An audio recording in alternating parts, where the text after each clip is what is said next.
turn on the sound way up here. Okay. This is like those videos you used to see, you know, back when we were all kids. It's great. I love the announcer's voice. He's got that real announcer's voice. You know, I love it. Anyways, great. Here. You want me to announce for you? Rex Brandt. Hello, everybody. I'm going to paint the seagull now. Check, check. Great.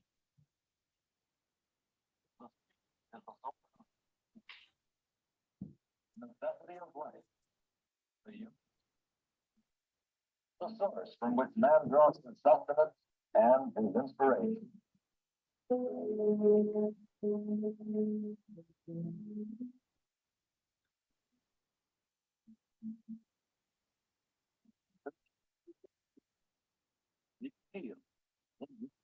We can't hear it. You can't hear this? No. No. Oh boy. Yeah, from the beginning.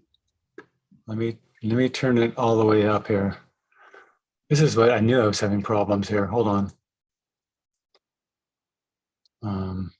But when you share screen, I think you should use the sound, enable the sound.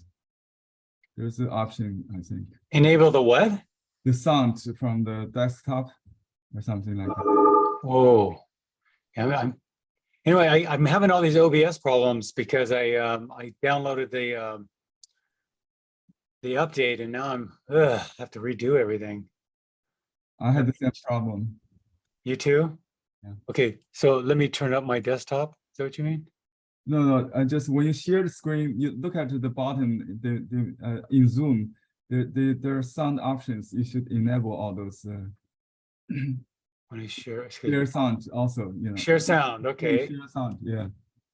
And what about optimize for video clip? To share that too? Yeah. Just okay. Check all the boxes when you share. Okay. Just check them all. Okay. Yeah. Here we go. Well, come on. What's going on here? Are you sharing the YouTube? That's whoops, that's my picture. Oh, there it is. With colors on. Are you guys seeing that? No. You didn't share the right window, I think. We saw the picture we're going to do. Hold on. Yeah. Hold on a second. First, highlight the window you want to share. I know. I do it every day. Okay, like that one. You guys got it? Now, Yeah. now are you hearing an echo now or what? Can you hear Back up to the beginning. Well, you need to hear the you should hear this announcer's voice. He's got like a smoker's voice. That's great. The universal highway. The source from which man draws Can you hear that? Can you hear? Yes. Yes. Yes, universal highway. inspiration. Universal. Just scream for a long time and smoke a lot to get that.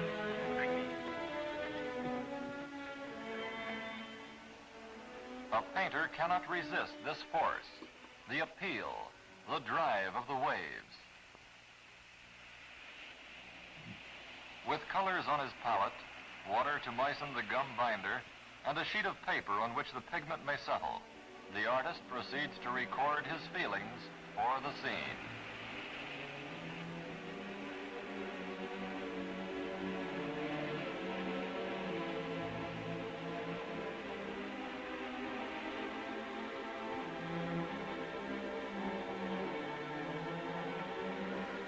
The fluid pigment settles in place on the sheet, much as the sea leaves its traces on the sand and rock.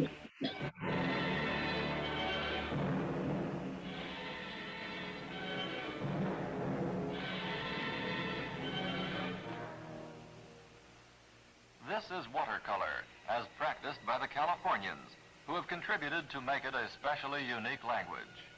In this series of paintings by Rex Brandt, we will see the various types of landscape and how they are translated onto paper in the California style. A past president of the California Watercolor Society, Rex Brandt has traveled the western United States since boyhood, painting and sketching the scenes typical of this region. The subject of this first demonstration was found less than a mile from his studio in Corona del Mar on the Southern California coast.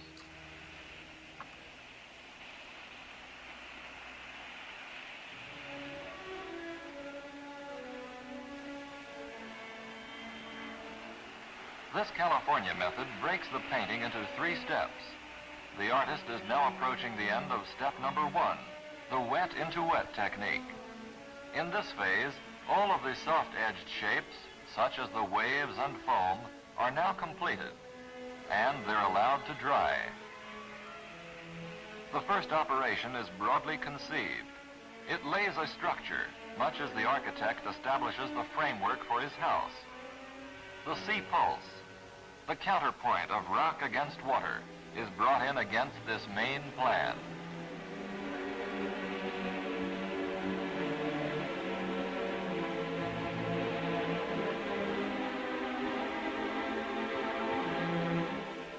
The human figure helps us find ourselves in the subject. It is placed both for scale and as a focal point around which the forces of nature work.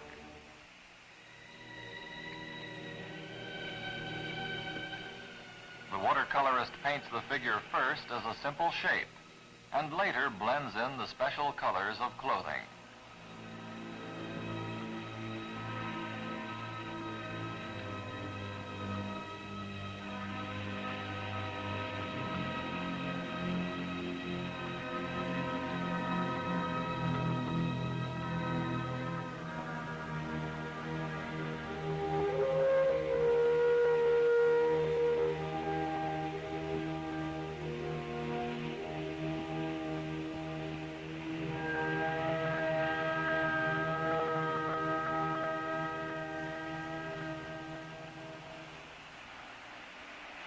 The mass of rock which supports the figures contrasts with the fluidity of the sea.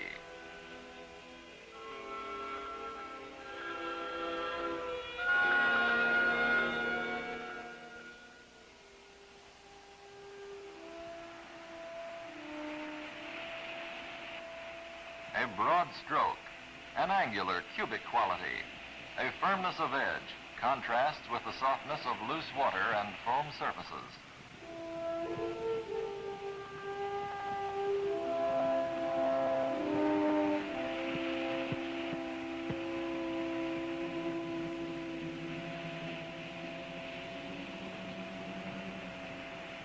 The rock mass is first seen as a silhouette, an arm, and then the facets or planes of this form are emphasized.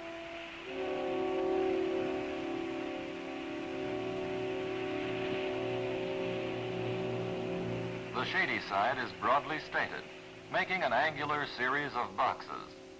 This is the painter's way of translating the complex structure of rock into an understandable symbol.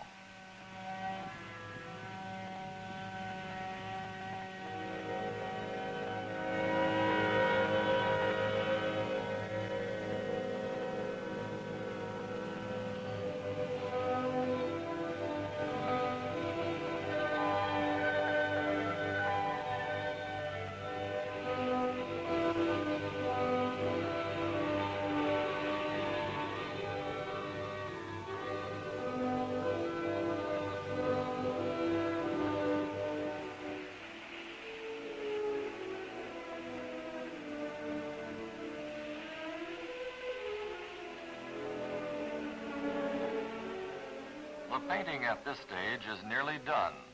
The main idea is here.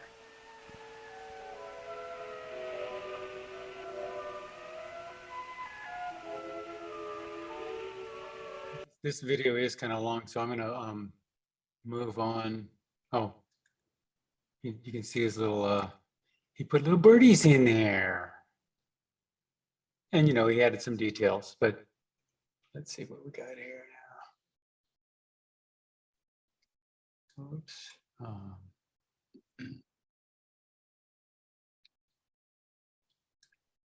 Rob, is this Rex Brandt painting or? Yeah. Okay, he's very adept.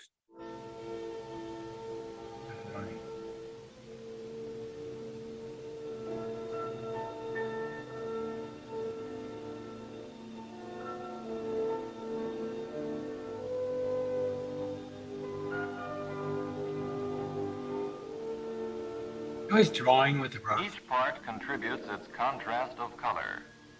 So you don't always have to draw everything out. I mean, you can draw. He's always drawing the mass of the animals there. Not necessarily outlining anything, right? Just literally drawing with the brush. We'll do some of that today. Each value blending with the other to achieve an orchestral richness. The shapes of the hawks in the distance ornament the sky and make it seem more luminous by their darkness.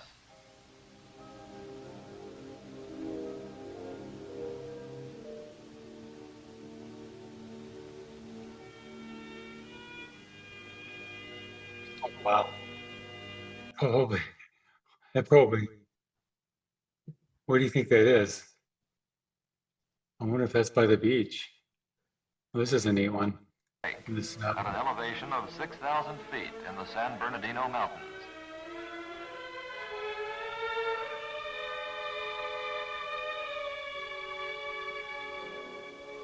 Again, he starts with the same basic wet into wet technique.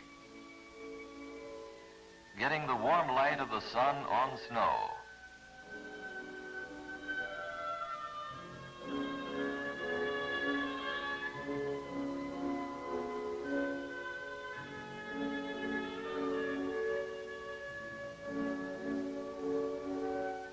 He follows with cool blue shade and shadows while the sheet is still wet. With the modeling of the snow surfaces completed, the brush moves up to the deep sky, which is painted in phthalo blue. The blue is carried into the shade side of the cabin to form the reflected light in the windows of the red building.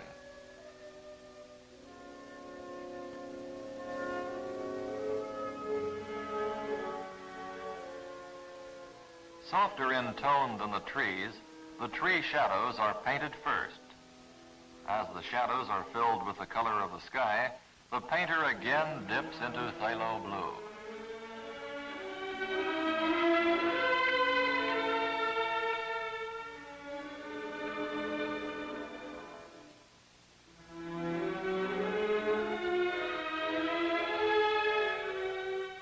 He paints the trees when the sheet is dry, so their gnarliness may be exhibited in dry brush.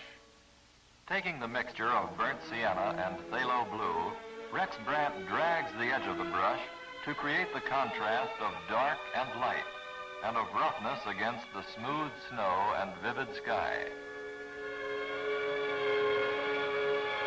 Much as the rocks in the surf painting offered contrast, so this building offers its contrast.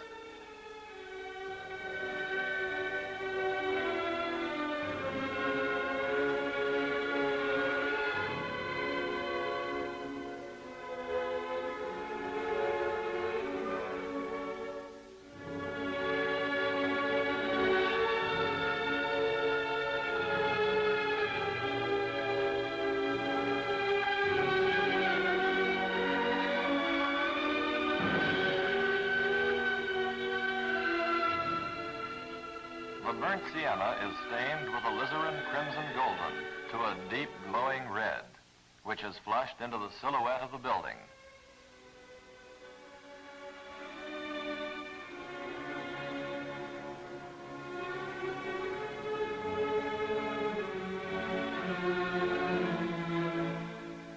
A problem facing most watercolorists is the exclusion of small white areas. This is best done by lifting, or by such methods as these, scraping with the fingernail, or by the brush handle, using a blotter or some other device.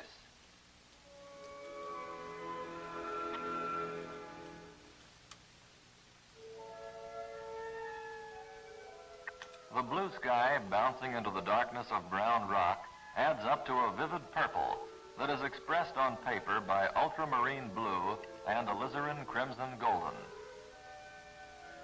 I don't know that color.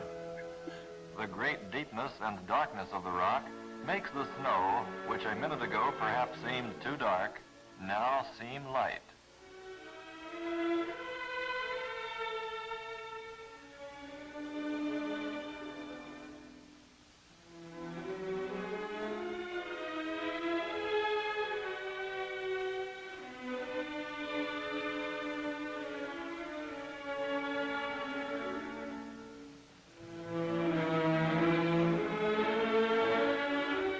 final touches again are reserved for seasoning.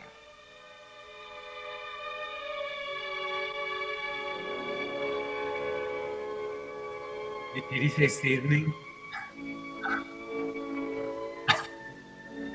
Great work. Perfect. So anyway, isn't he the most direct painter? I couldn't find a whole lot about his life. There really, I mean, it's okay. I thought I'd show this instead. Whoops. Yeah, he's he's like Bob Ross. Do you know what year that was done? The film? The film. All it says here is let's see, show more. No, it doesn't say. I'd venture to say it was the 60s. Uh-huh.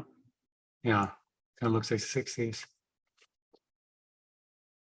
But anyway, very direct painter. Wow, I am getting such feedback here. It's really weird. You sound fine to us. Do I sound okay? All right. When the film was on, we heard an echo of you. Oh, you did. Much later, though, and faint. It was okay, but now there's no echo. No echo at all now? Nothing. Okay. All right. I'll keep it here then. We'll see. All right. So, yeah, he painted all kinds of, they call them genre paintings. So, there'll be the beach, the mountains, he might be a kind of a desert scene, or we have it all here in California. So, but he wasn't only a landscape painter. He would do all kinds of festivals, and he'd paint people down on the boardwalk or all kinds of things. So anyway, this was like a Yosemite scene, really neat. So I thought we'd do this. And how about all right, maybe I'll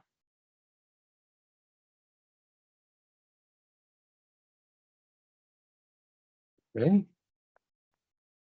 We'll do a color and a value. So I'm going to zoom in for you. Let me first of all, let me put us on HD here.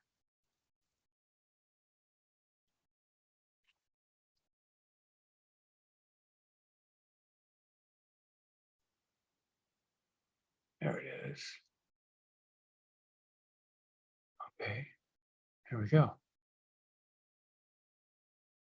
All right, and He just died in 2000. Well, that's 22 years ago already. but he was born 1914. Yeah. I like that he had his studio right there near the beach. Okay. All right, so we can do there's just a little bit of sky coming in here at the top. Maybe something back down there. And we have a couple of big trees. Other trees over here. He taught at Chouinard, Chenard, right. Riverside Junior College. That's where I went. To Chouinard? I went to Riverside Community College. Huh. Never had him. Did you hear of him there? No. No, but I did have a pretty cool teacher there. Really interesting guy. All right, so okay, you got your little campers and people and tents, and oh boy, did that look fun. And you have the light tent back here with a dark tent in front of it. That'll be fun. He's such a good designer. The light on dark, the darks on lights to set things off. Look how he shows you underneath the trees, the light under there, and has little silhouettes of the people. It's just a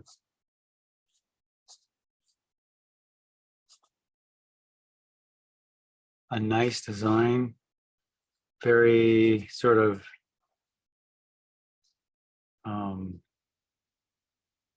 you know, the nature obviously overwhelms the people. Okay. Which I guess is his point. Let's see now. So now I mix the Prussian blue and the cad red.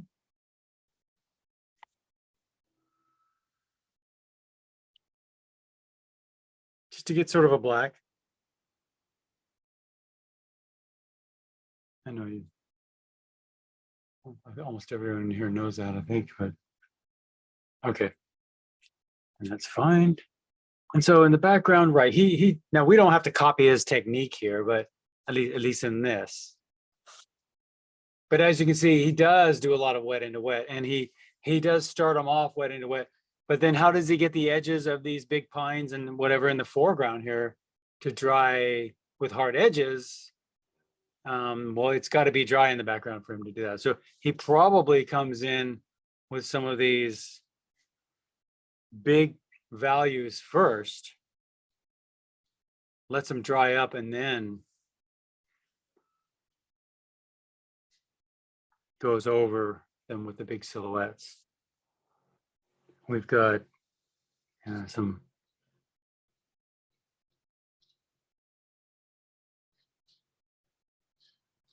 so I can only guess exactly how he did each of these, but you know, by watching the videos, I love how he just sort of glides his brush around like a conductor of an orchestra, right? A lot of fun. Some down there on the ground. Making kind of light down there on the ground. And probably not white back here, but something pretty light in the background there. Light in the background there.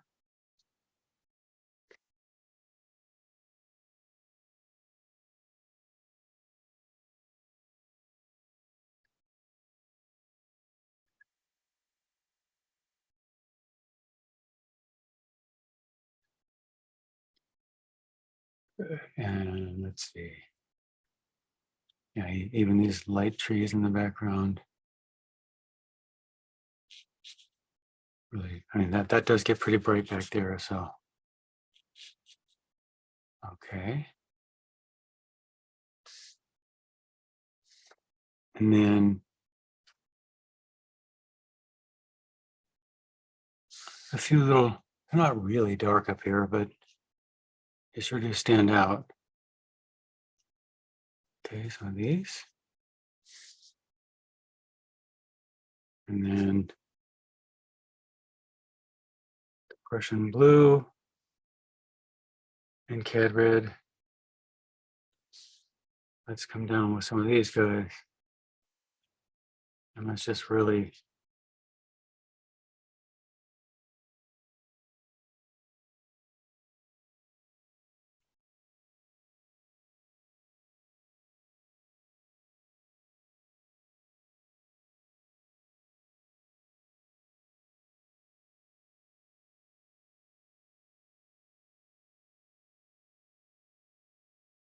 which makes this tent back here look light by backing it up with something really dark. In fact, right beside it, really almost black.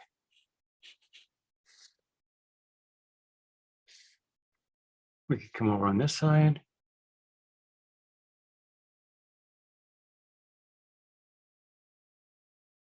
We got this big.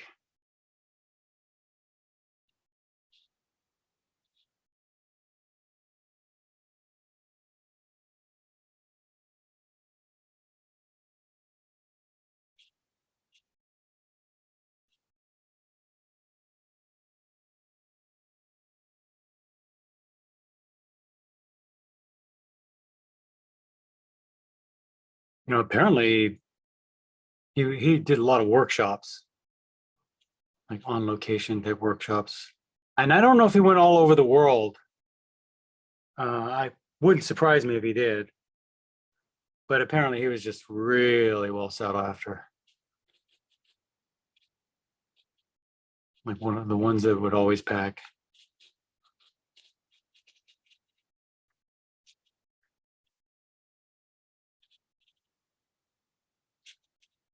Okay. Then we have this tree silhouette back here, which makes all of this look like it's in shadow. So let's hit and they're not quite as dark as these, so I'll lighten that up a little bit. Yes, whoops. And really,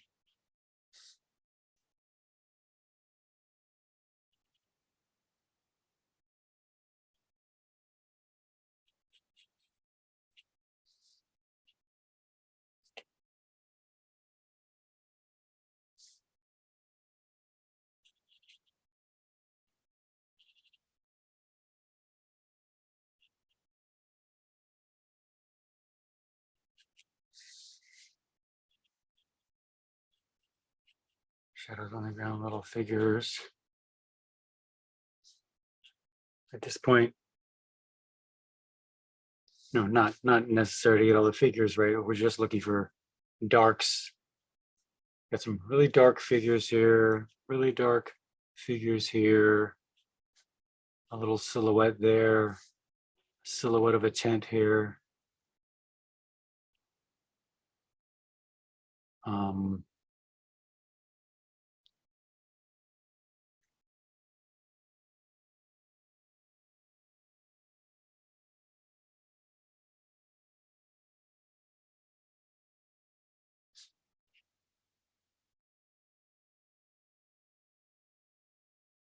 Some smoke or something coming through there. Darker back here, dark roof, not really dark roof, but darker roof on this. We can put some values on these. The camper, just sort of a little bit darker than the light. The lighter areas. So these appear to be the lightest areas. Even though we're getting light down here. It's interesting that the light's still out, but they're camping down here. We're ready to turn in. It's been a long day of hiking. Or what is it? Half Dome. And then wherever you see your darkest darks, just hit them really dark. But do you notice he does not pull any punches with those darks? Wow. Spectacular darks. So he's one to look at for, I would say it really doesn't get any braver than that kind of painting. So this is a good one to just to come out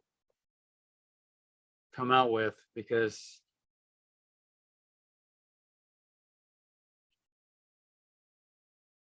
of the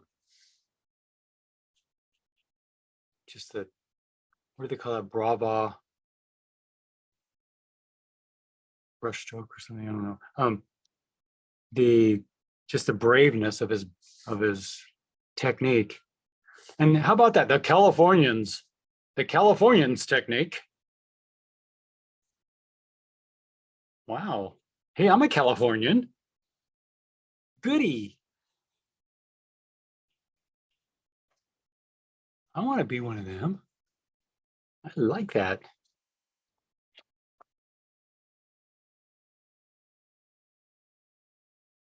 I'm just knocking back a few of these lights back here.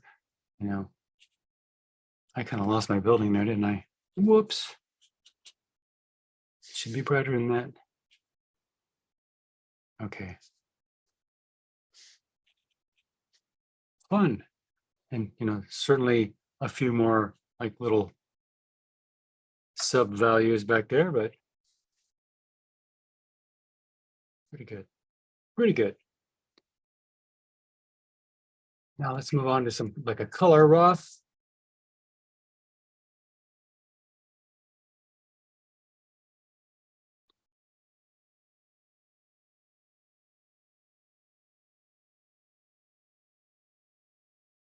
How about we in the color rough, we just draw with a brush?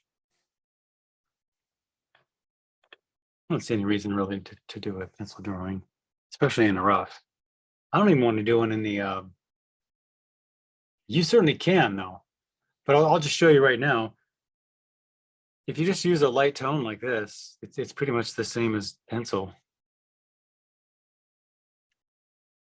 Something like that. So, I mean, there's,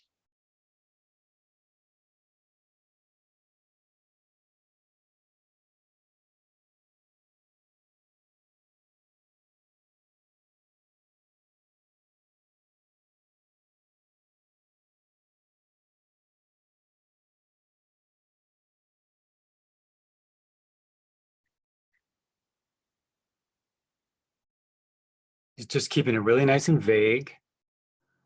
I'll come into the background. Looks like he's using a kind of an ultramarine blue in the sky.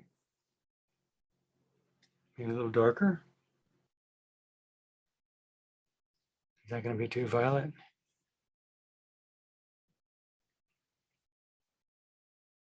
Ultramarine. Yeah, a little blue in that. Because look at these shadows on the snow. Those look green. I'll use Prussian blue, but he might have used, looks like he liked phthalo blue. We'll hit a couple of those on there. They're a little darker. He really does not mess around. Is phthalo blue greener than Prussian blue? Yeah, I would say so. Yeah, it's a little more pure, I should say. Not as how to explain that. But it's a very powerful color. Be back in a second.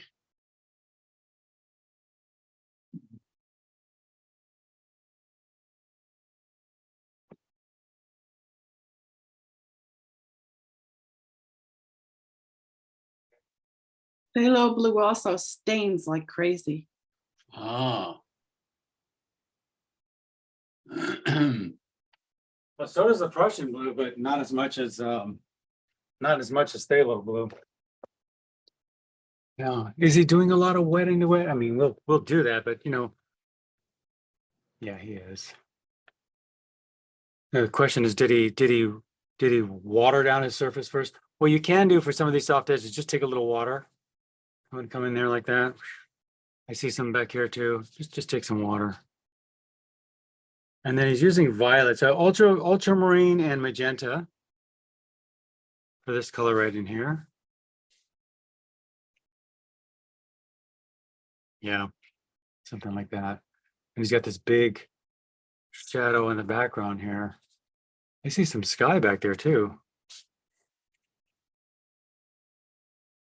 Throw some more sky in there.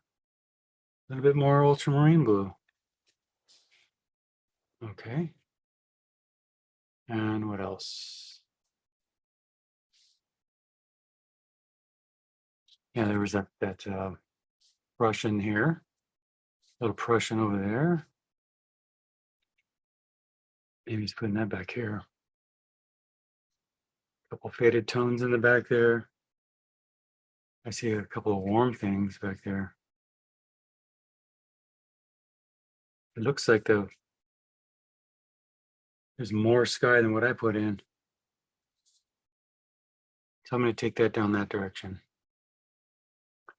That's more ultramarine.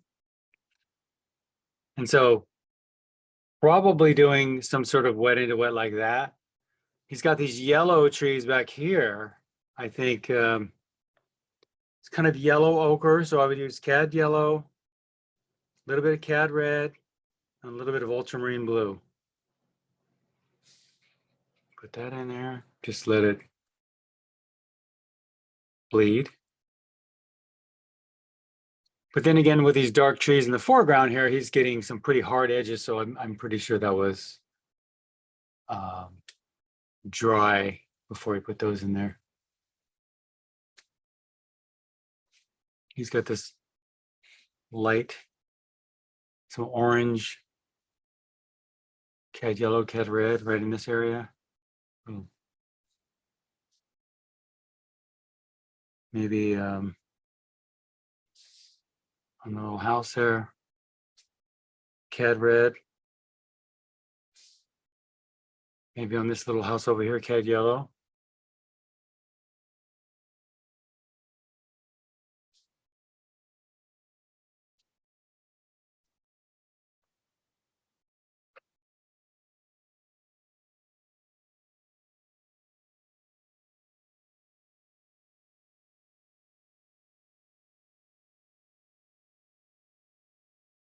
On the ground, sort of a warm gray.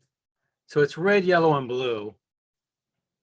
That'll make kind of a brown, and then, you know, you can determine like that warm sort of gray on the ground, the lighter part without the shadows in it. Just probably put something like that down.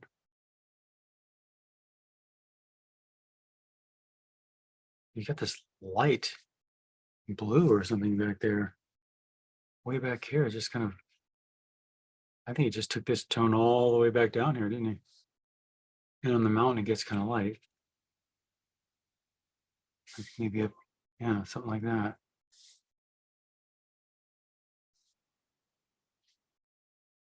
It's sometimes it's a little hard to break down the abstraction of what he's building everything on top of. And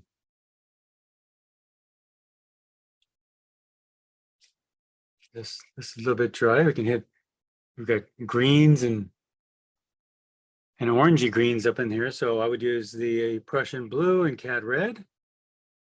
I'm sorry, Prussian blue and cad yellow for the green. And then add a little bit of cad red, which it'll give you that orange.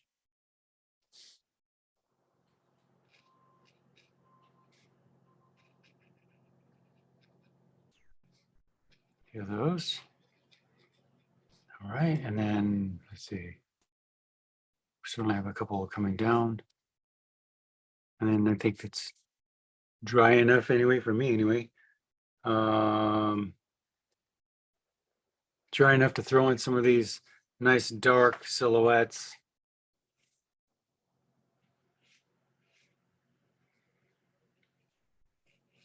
Over there. And then he gives them these skinny bottoms. So these ones have fat bottoms, and these over here have kind of thin ones. So Prussian blue and a little bit of maybe magenta in that. He's got a lot of red in his trees, so, you know, feel free to throw a little cad red into that too. Definitely, these two have big, thicker bottoms.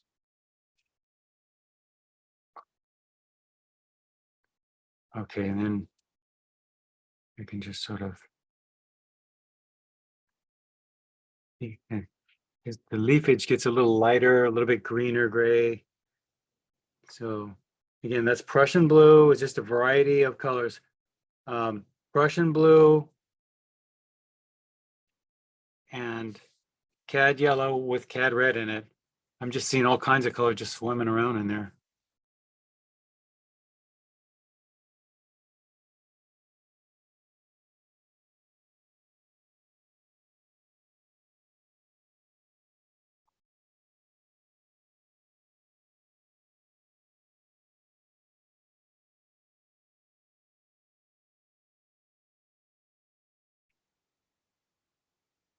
Oh, we need to have a workshop in Yosemite.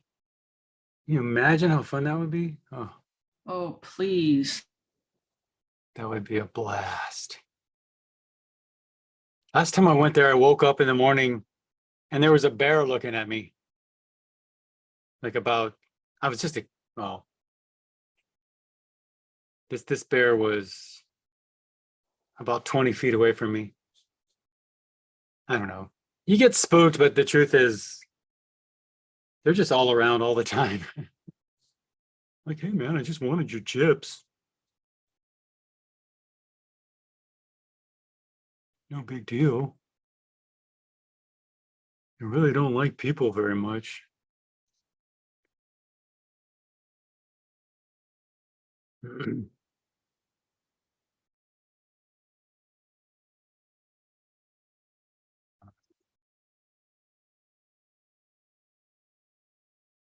And he gets quite a bit of water flowing around in this because he gets this big tone going through here. That's great. We have this sort of blue green. There's a lot of Prussian blue in that. I mean, he's probably using phthalo blue, but they're so close. You can do, once you mix them with other colors, you can use either color at will. I think I could probably just stretch that out and thin it out a little bit. Oops, I'm covering all my yellow. Yeah, I'll paint it right over that house again, didn't I? I'm gonna have to be careful. Right. And then we've got, right.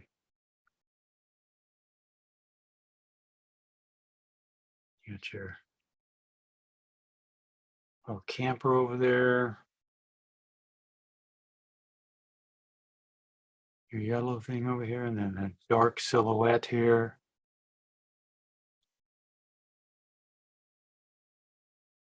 So we'll be doing a lot of this. I think it was good to warm up this way because this is really the technique right here.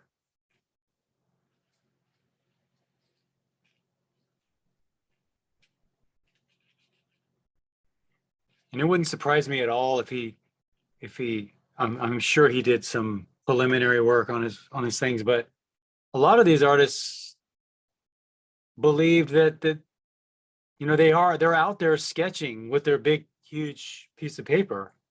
So the thumbnail sketch is what they're doing. So even though it's, maybe he looked like he was working about 15 by 20 or more or something like that. They treat it like a sketch. And that's why such a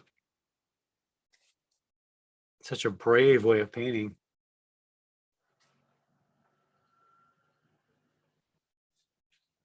Oh yeah, you gotta get your fingernail in there. Looks like you did a lot of that. All right. Get some of those little things in there. So that's pretty good just for our color rough. Just for the rough. Just basic things. Not trying to get anything really absolutely.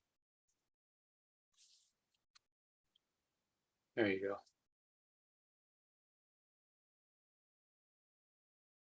So if you want to take a photo, go ahead.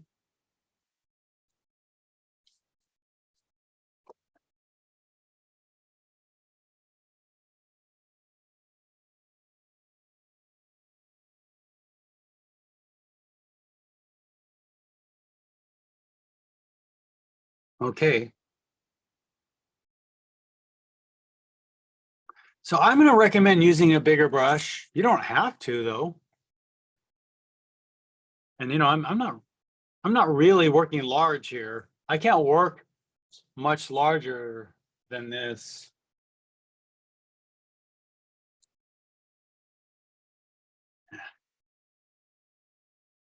Because I already put my my camera up a little higher, but it won't grab the whole thing. I mean, let's see, I can get that big. I mean, I guess I could get quite a bit bigger than this.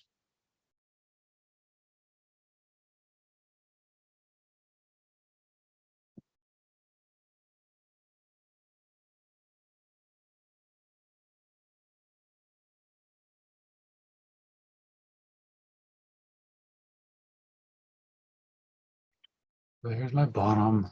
Here's my top. Okay, this is.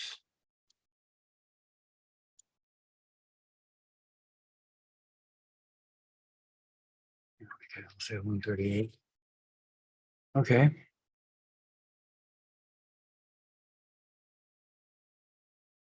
So a nice big brush would be good.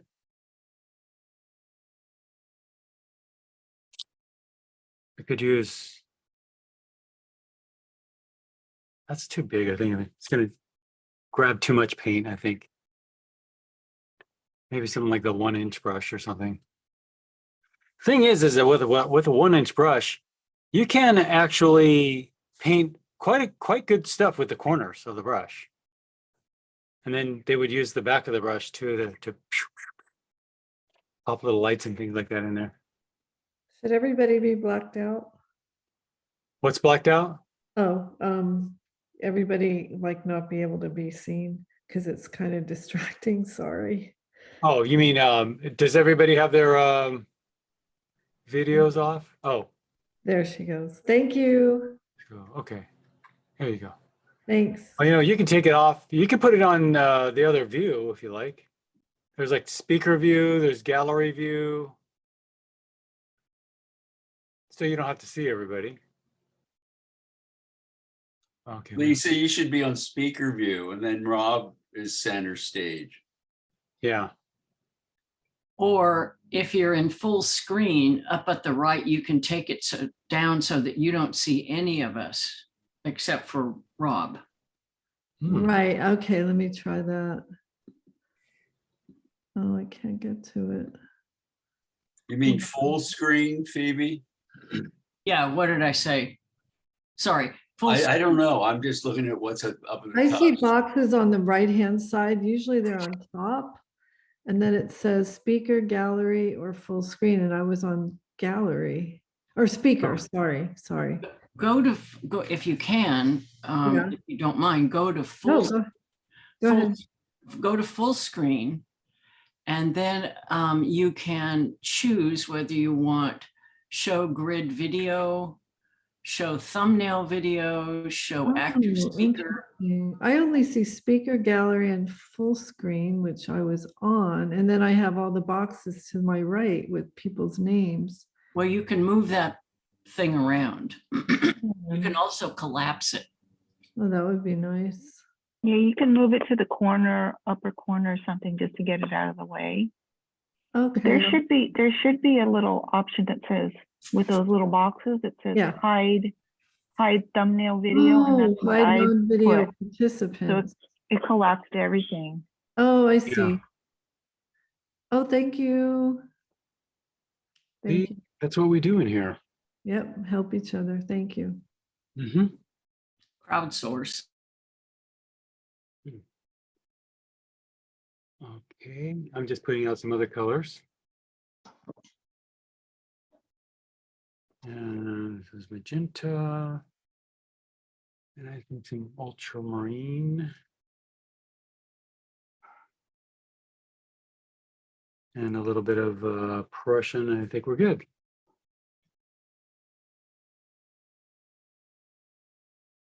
Oh boy.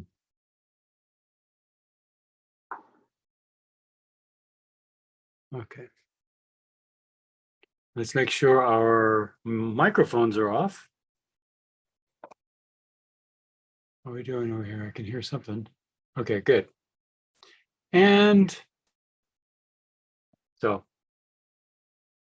yes, we do have some wet areas. How about we just wet a lot of the area here? You know, maybe he just wet the whole thing, didn't he? All right, let's just wet the whole thing. Oh, we did. I don't think he said, he just said he did wet on wet. Yeah. He didn't say how he did it. Well, At least I didn't hear it. I'm not putting a ton of water down there.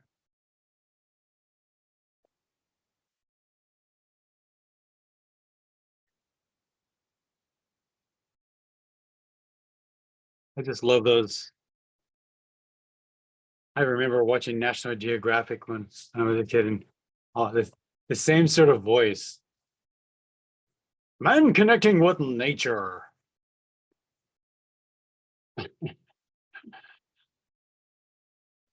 Watch as he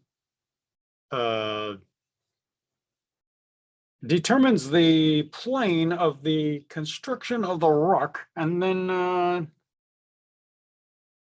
okay.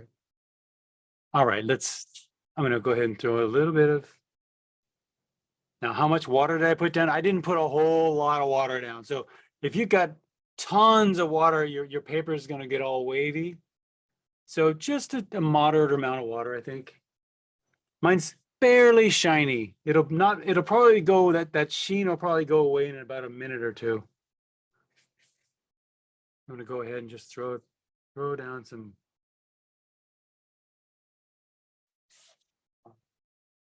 ultramarine blue. Looks like it comes down here. And I noticed, yeah, he had some back here too. Little sky back here behind the trees.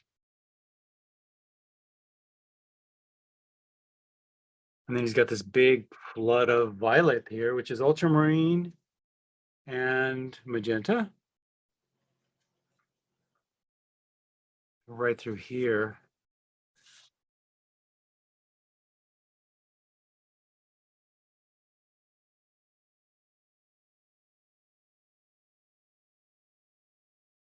I think we should all stand and get get his body language into it, because I know, he was like, woo, to do. he really danced. Yeah, didn't he?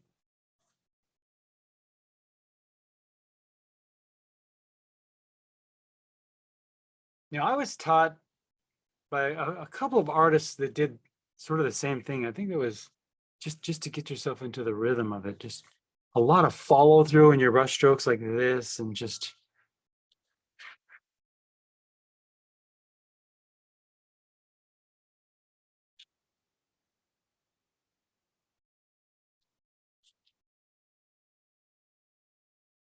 And just like anything, if you do it often, you'll build a knack for it.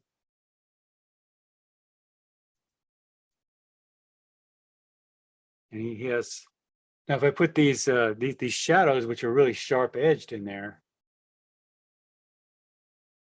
right now, they're just gonna bleed. So we do have this kind of yellow in here, yellow ochre. I'm gonna make that with cad yellow, cad red, and a little ultramarine blue.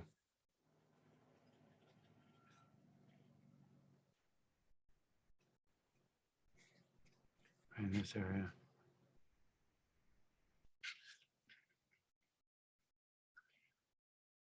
And my color looks a little bit too, maybe a little too yellow.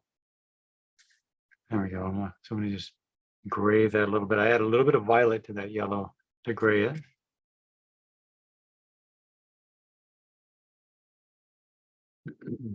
This is already drying over here.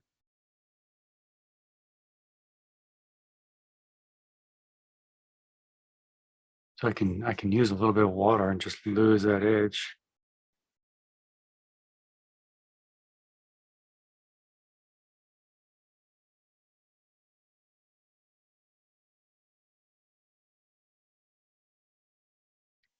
What color did you use for the sky? Because I used aquamarine, but it looks very purpley. Yeah, ultramarine is a little bit on the violet side. You know, I think the camera might make it a little bit green. Oh, okay. So Yeah, got because it. they use cyan for the blue. Oh, So I mean, that's great. Thanks. you know, just do the best you can. You know, he does pull a little bit of that blue back down here too, doesn't he? It gets quite blue in this area. I'm gonna get that a little bit bluer. Kind of ultramarine blue in there.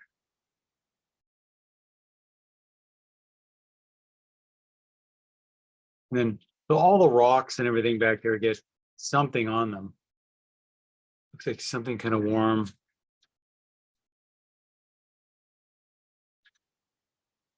And a few of these warm tones.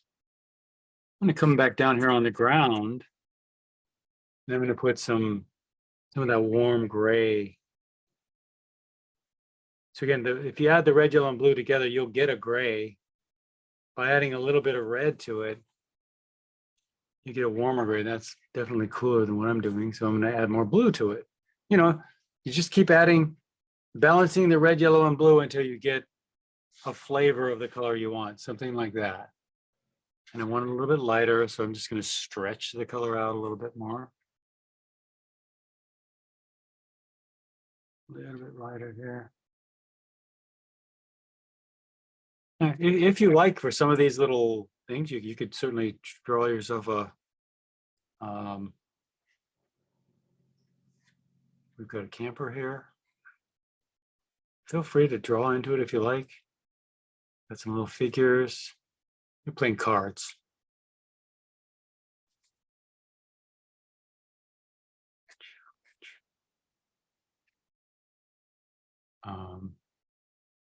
Another tent over here. Do you think he sketched in all those things at the bottom first, or just did it all freehand? I don't even know if he sketched it all, but you know, for some Yeah. of these things, it might be easier for you just. Yeah, because not there's just- a lot of go ahead. detail. There's a lot of detail down there. Yeah. The people playing cards, they're It looks like he did it, maybe he blocked them out, but it looks like he drew with a brush. Yeah.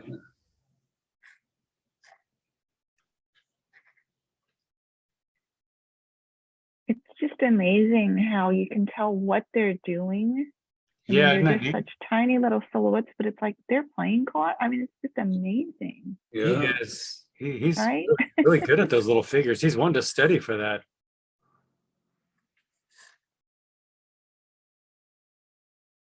Okay. Yeah. Big tree there. Tree there. Yeah. Okay. Just some little little helpers. That's all the pencil's there for. So your light areas are just going to be the tops of the tents, and to just maybe just avoid some of these light areas.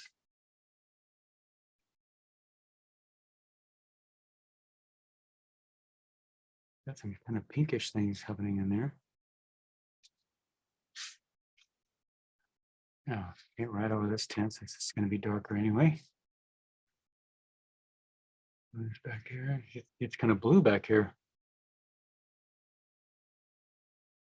There's a lot of variety in his colors. That's a little bit blue. All right.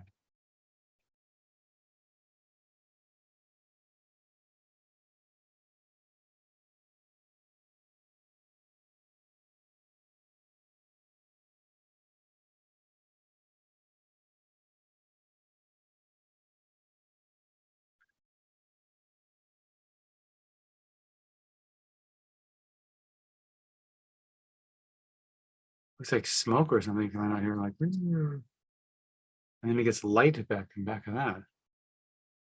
We're barbecuing. They're living the life. Yes, that's what they're doing. They're barbecuing. They're living Yep. the life. Saying hot dogs and Good.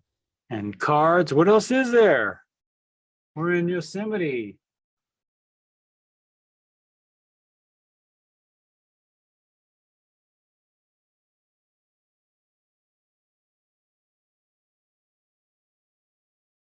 You're a little orange in there.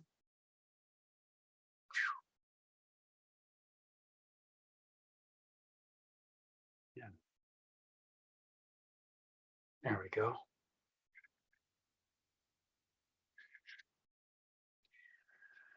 And right, goes right into the house there.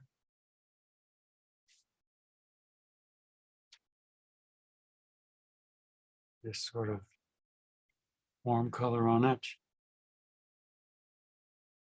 All right, and this is all not dry, but dry enough to paint on.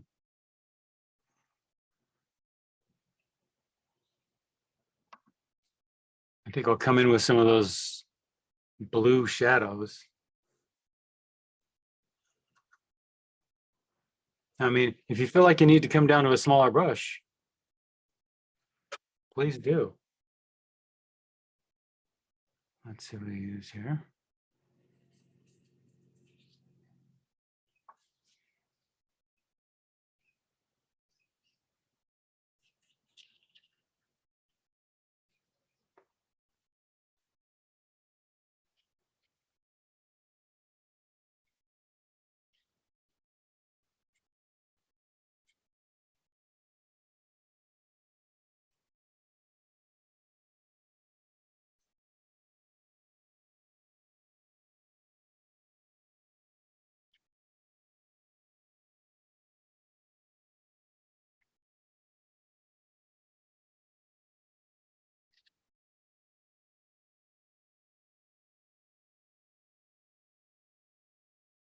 Yeah, a couple of washes just kind of fading in with his other things. In there. And then that green. So I made that out of Prussian blue and cad yellow. And then if you add a little cad red to that. Some of those.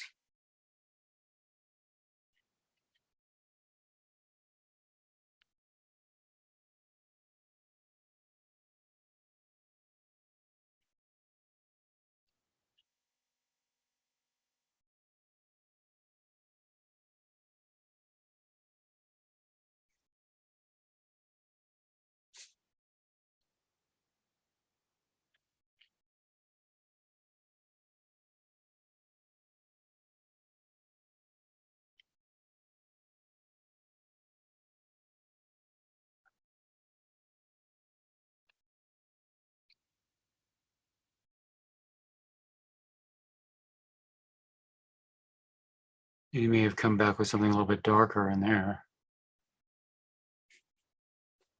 Sort of.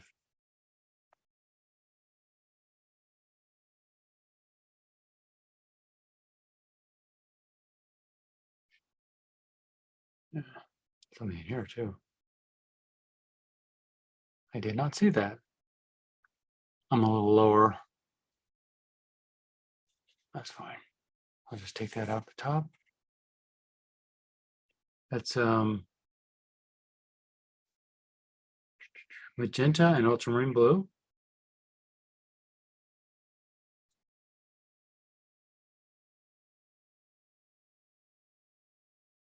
And if it gets, oops, I got something green in there. I don't know how that happened. Now that looks like it has a little bit softer edges, so I'm just going to take a little water on the outside of it.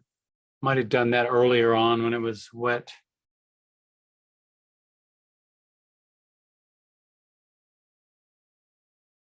No.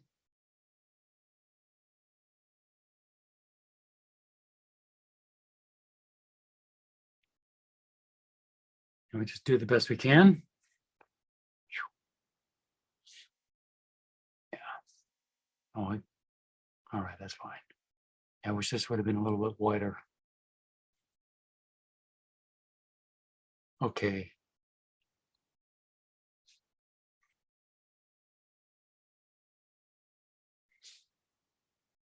Yeah, these look like they could be a little bit darker.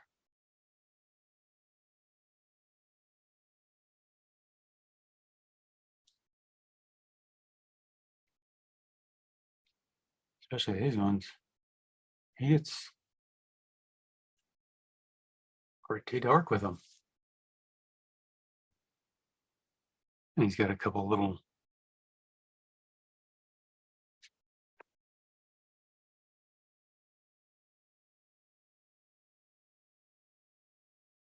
little treetops up in there. And in between these two hills, he gets some green up in there. Again, Prussian blue, probably cad yellow. Put that in here, I think. Cad yellow and is there any cad red in that? I don't see it. So I'm just using those two colors. All right, and this more of that purple right here, huh? Not quite that dark. There we go. He's just sort of painting the undulations of the rock. Okay. And then we have this tree silhouette here. A lot of Russian blue.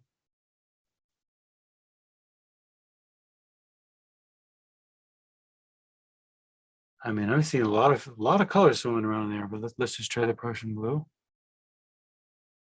It's right up behind this stuff. Probably because you see the yellow right through it.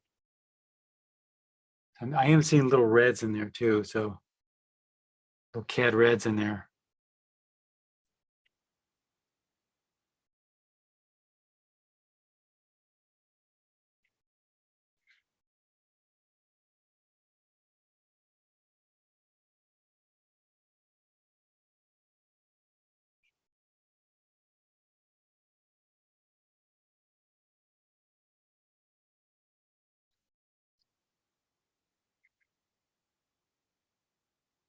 Yeah, it's Prussian. It's just a lot of Prussian blue is what it is, with little red accents here and there. Just playing it up like that, and then any kind of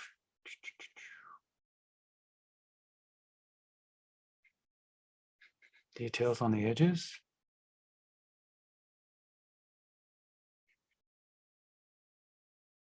All right, something dark up on this one, and that.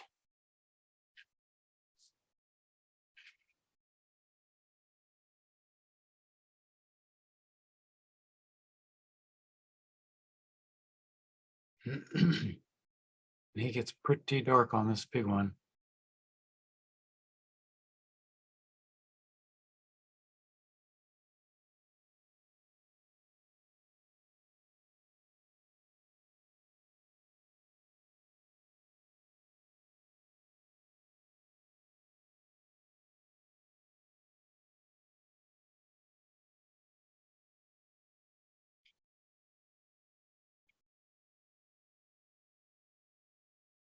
I think I could have made that tent here a little bit bigger.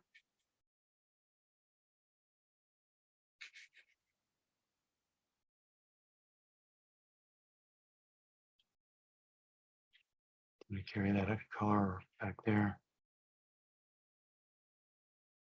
Even though it's pretty light, I see a lot of that light blue back there. I see a lot of light blue back here too.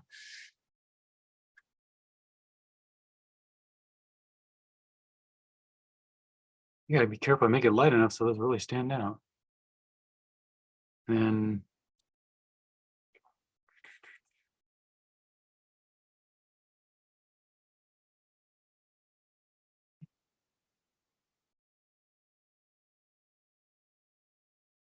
I use Prussian blue, magenta. There's red in those trees too.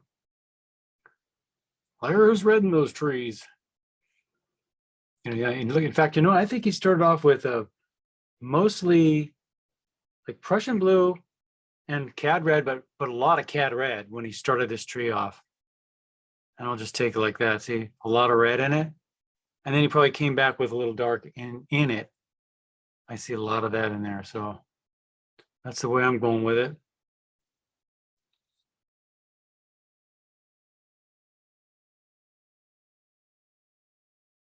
Like that. And even a lot of the branches, I'm just gonna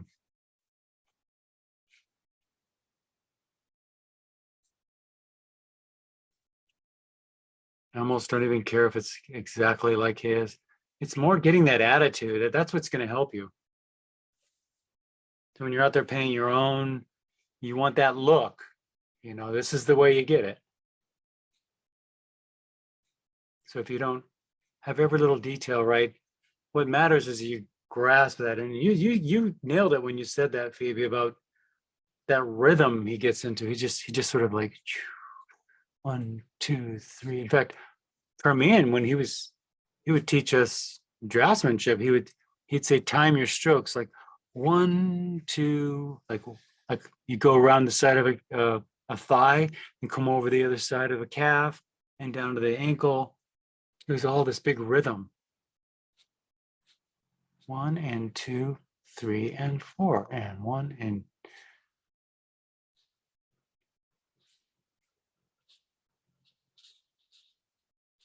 And you can feel the rhythm in artwork. It's not as literal though as music. Remember, music is a completely abstract art form. Really, it doesn't try to sound like anything except, notes of music.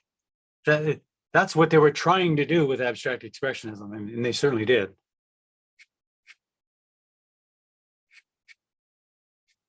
See a lot of red in these. Now if I come back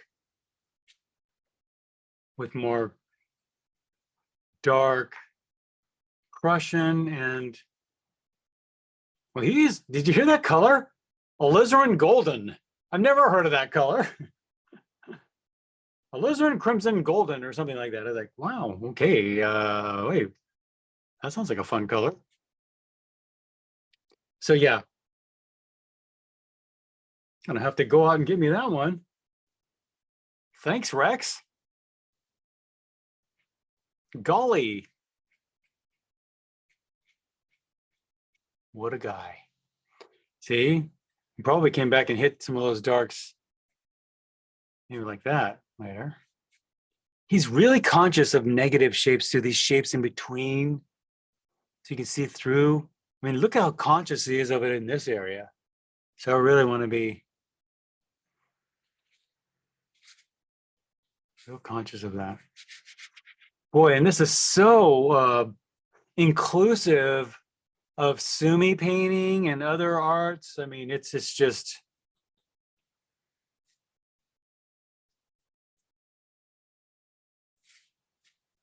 look at the dry brush and the immediacy. It's just, pushing it.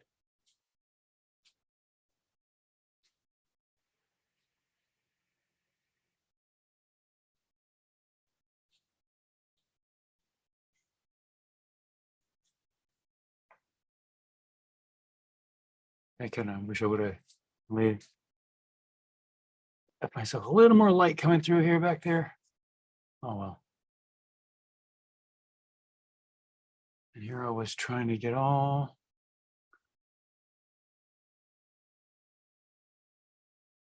great with my negative shapes. Oh, that's good.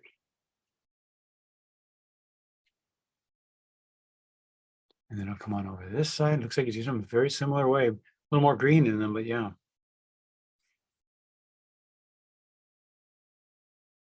So, red. Did you see that funny palette he was using too? Those, they still have those today.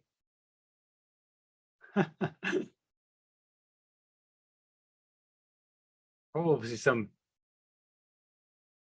little family in, like, I don't know, Indiana makes these palettes. We've been making these palettes for 80 years. They're cheap, they're good. What else do you want? I like that he didn't use the greatest palette though, he certainly could have. All right. And then we have these little silhouettes of, they come way down here too, don't they? Little silhouettes.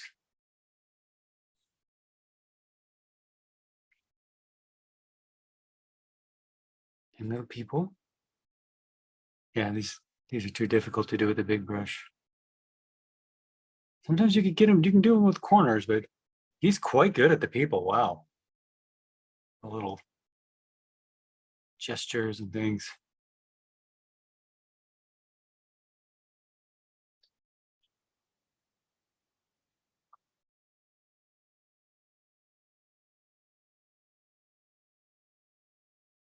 All right. And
yeah, so I did leave it a little, maybe a little bit too bright back there. I can come back and glaze into it.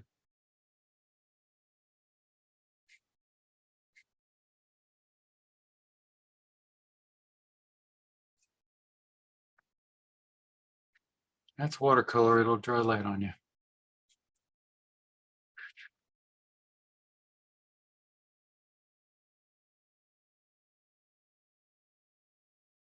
There's the house, yeah.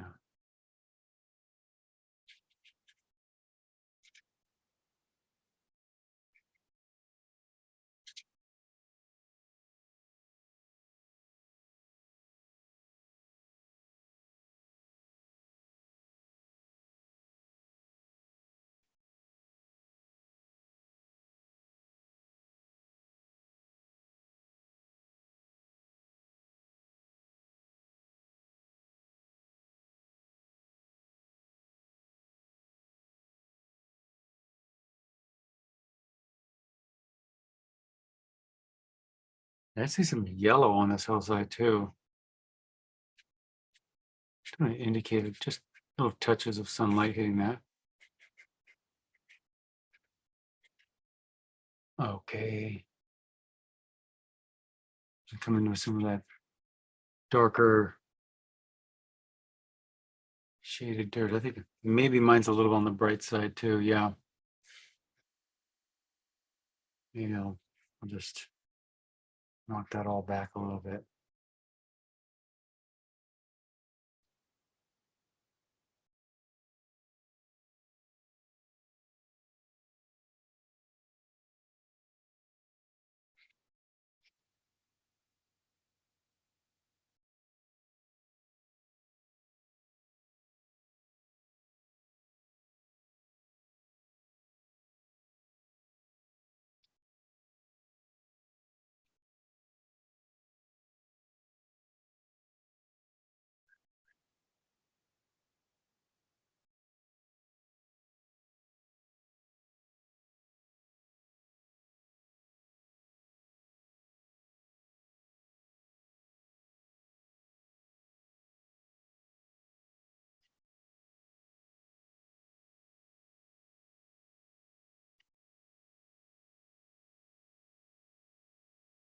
Put a little glaze over this. Maybe bluer than that. With a little bit more ultramarine. Because we have a lot of the green blue in there.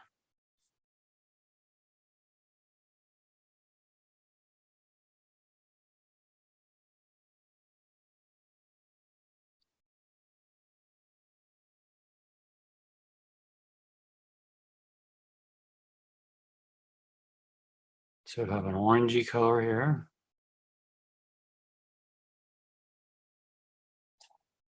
He likes that rusty color. I see it everywhere.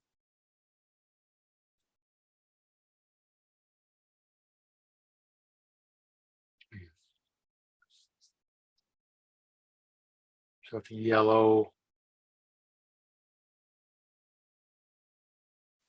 color here. I'm just using cad yellow, a little bit of cad red. Yeah, mostly cad yellow. He even has a little burst of red in there, doesn't he? That's kind of neat. Wonder why you do it. That's fun. All right, and what else? Oh, my sky ended up really light. And this thing is over contrasting my piece.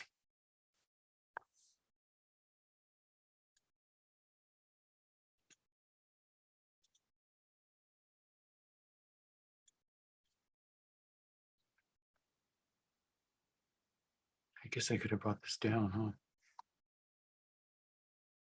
Oh yeah, I'm up a little high on this camper.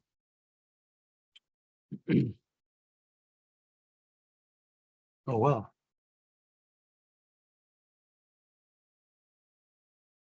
Some of these dark kind of shapes on the ground. Mine should probably be cropped up here a little bit more. Little, I don't know what this thing is. Little silhouettes are neat. I got this dark tint right here. Probably Prussian blue and red in that. A lot of red in it too.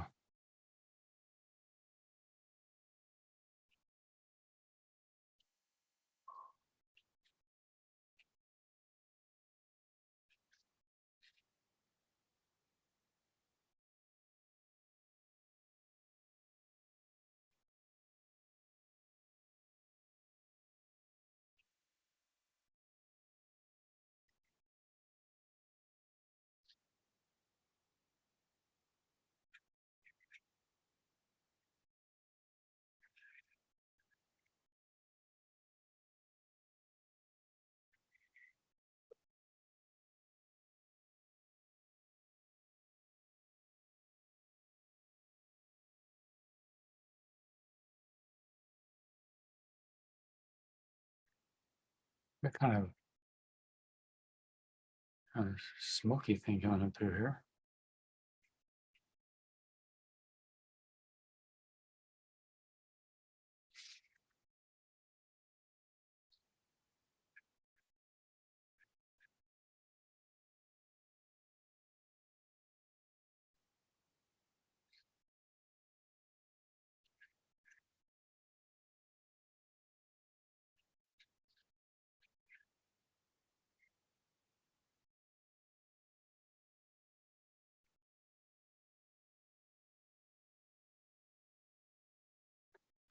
He even puts little windows in there.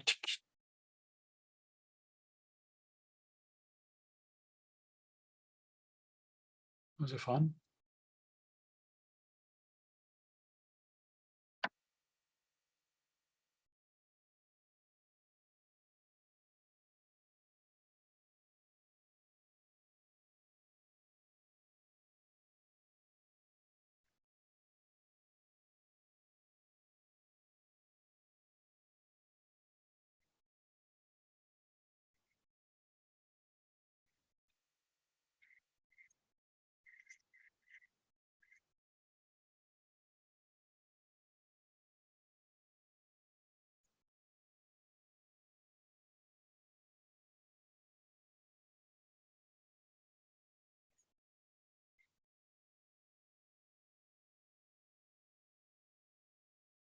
Kind of couple of those little guys.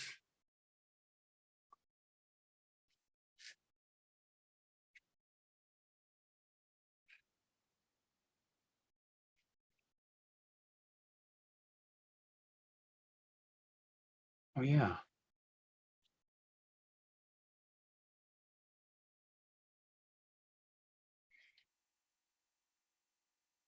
Hello.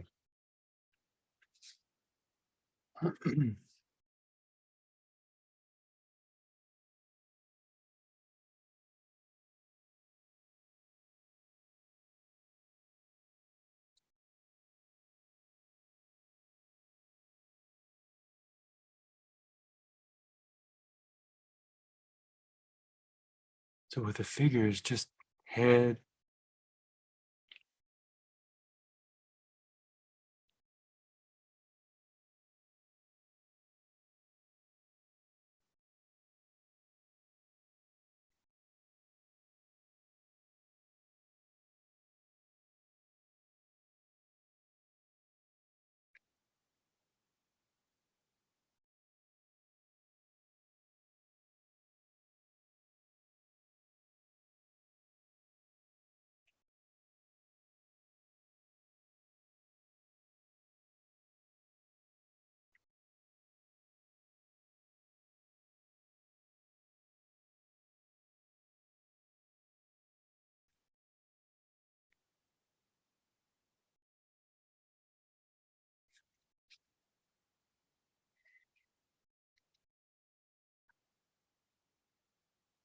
And,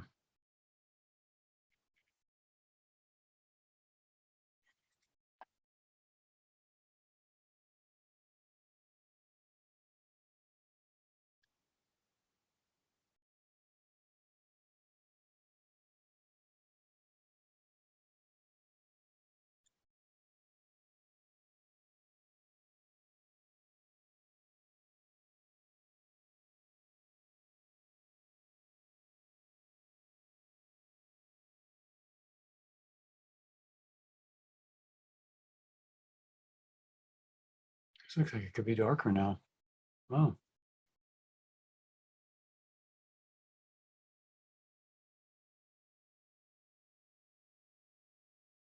Just ultramarine blue and magenta.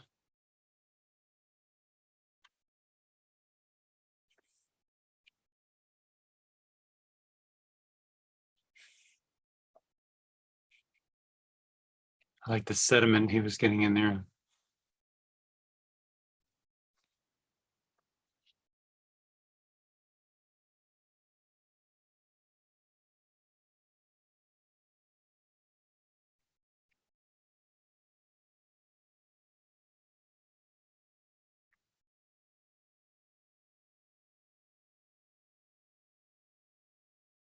I think these were a little bit darker.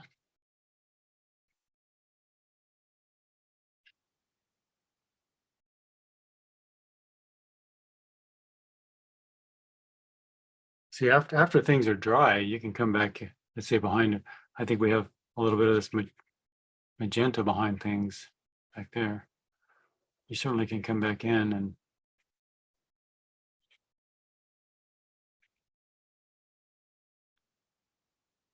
I'll just tie this all in with a wet edge. Keeping it more deliberate looking.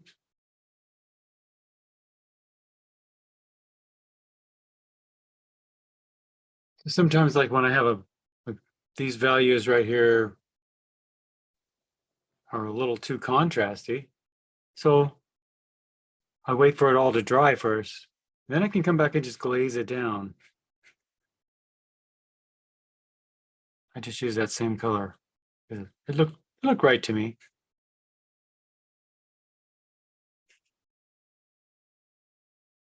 Down here too.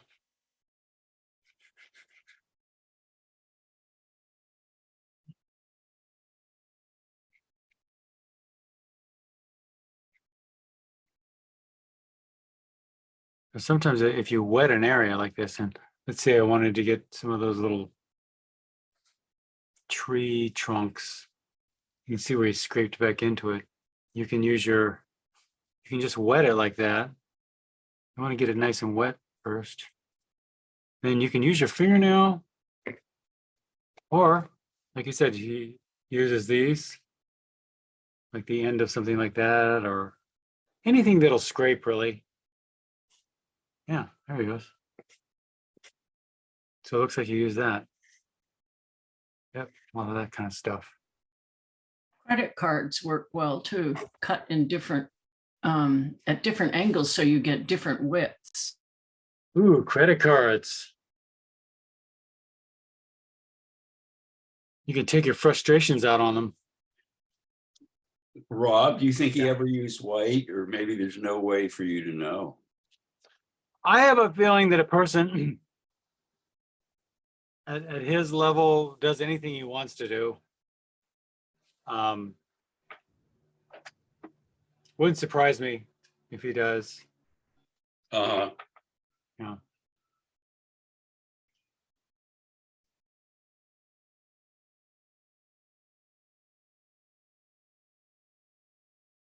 Not in this painting though. I don't see any.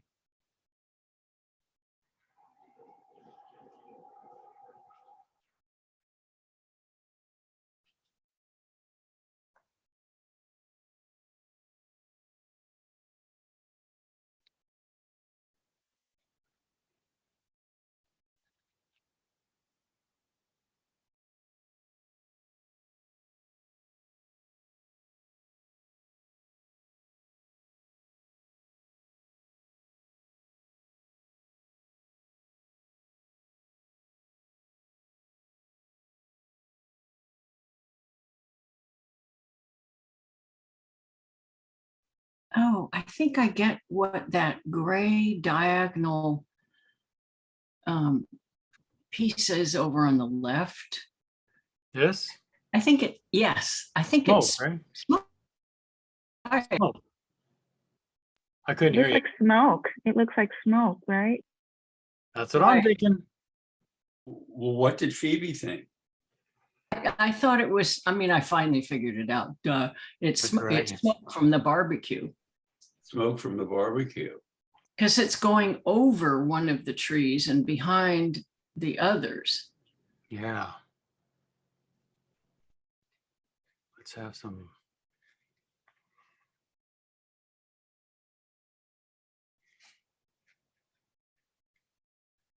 Could you imagine all that barbecue? Those bears must go nuts.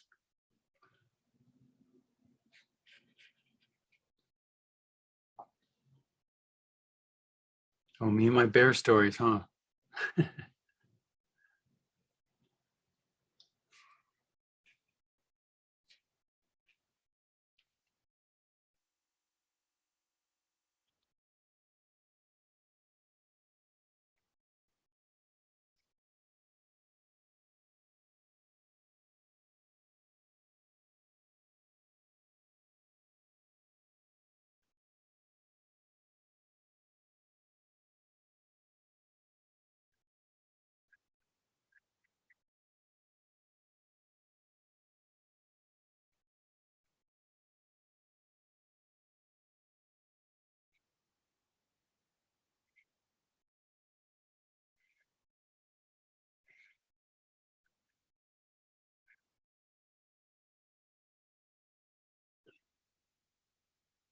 So any sort of details, edges. He's got some really nice looking branches here. Just kind of coming down.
Looks like he's gonna be too opaque.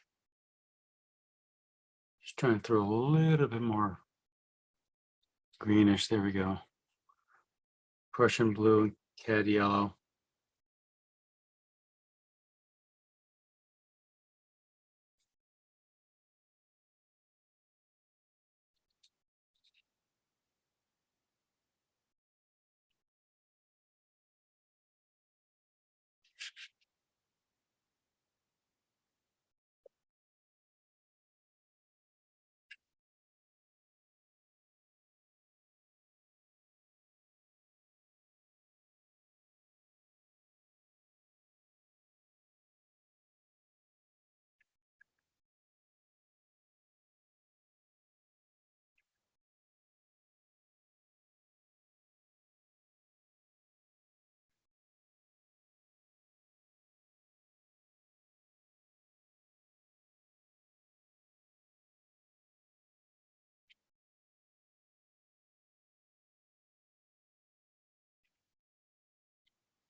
Yeah, some of these ends right here look really neat. Kind of wraps them up.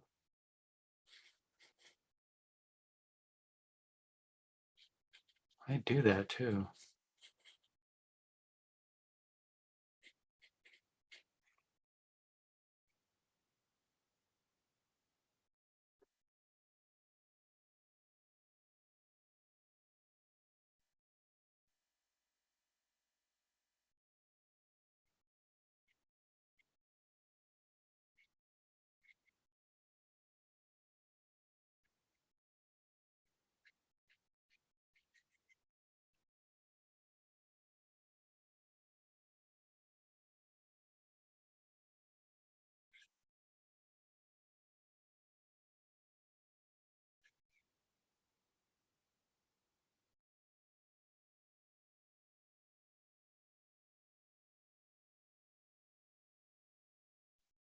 Rob, Yes.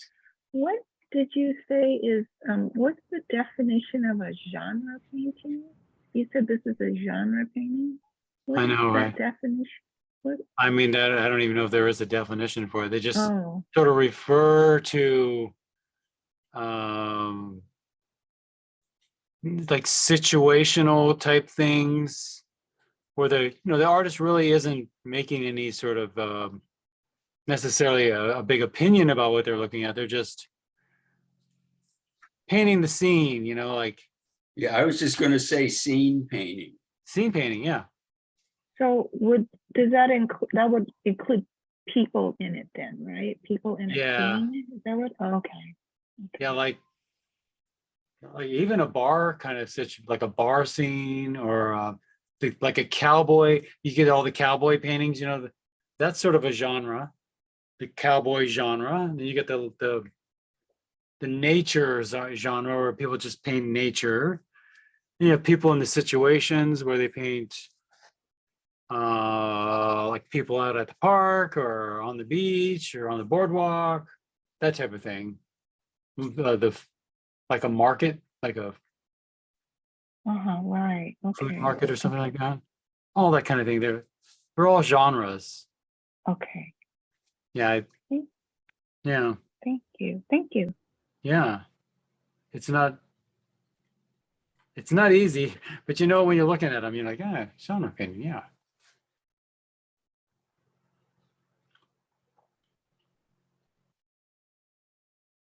Like a lot of this background here is just pure white. I want to knock that back a little bit.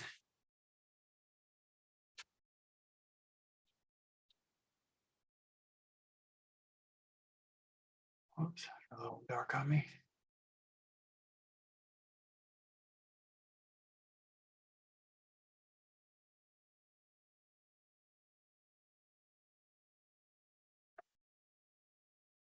Even comes through some of these darks and brings out some of the trees.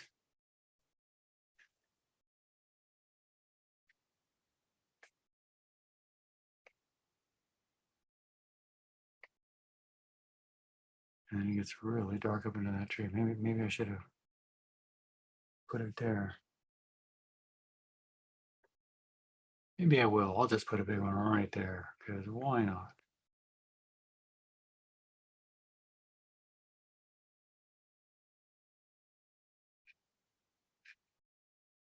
My composition's a little different.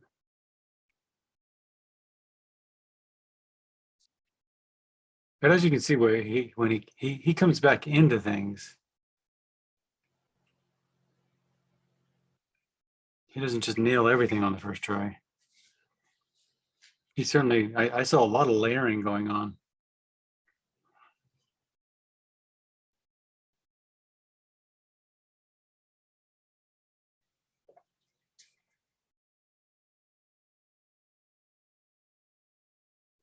But starting a painting off wet into wet is a great thing to do. You just cover big areas. You get into that.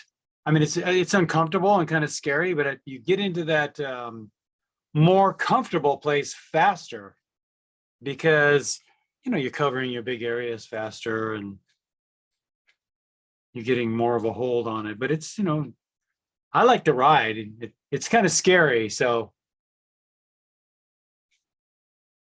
something about when I paint when I'm a little bit scared, it keeps me on my toes. I want to try really hard. That's what I love about plein air. There's something about that just really keeps me on my toes. And I keep the freshness of the paint too, which I really like.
Does someone want to guess what this big silhouette is in front of that red little tent? I have no idea. Almost looks like a wagon of some sort, or Yeah. a wheelbarrow, maybe.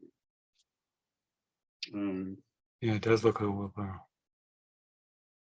What would a wheelbarrow do in the campsite? Maybe they use it to wheel in the wood. Well, the way it's tilted, it looks like it could have been hooked to a car, one of those little trailer camper things. Oh, Small one. I mean, if that's a trailer camper in back of these three amigos here. yeah. Is that an Airstream? Those, I know, wouldn't that be fun? that camper? I don't know.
You see how in the end, it's just all about edges. And he doesn't overwork a painting.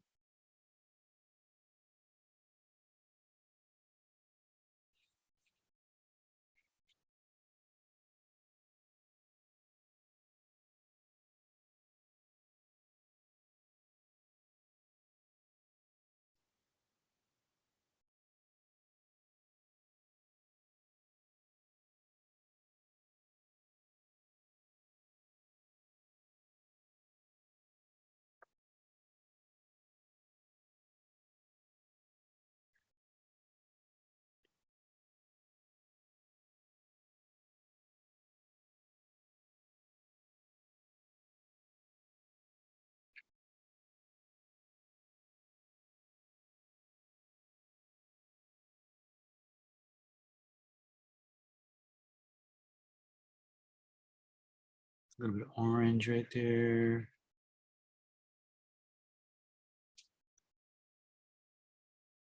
I don't know why he's got that orange. It looks like a fire. That's a big fire.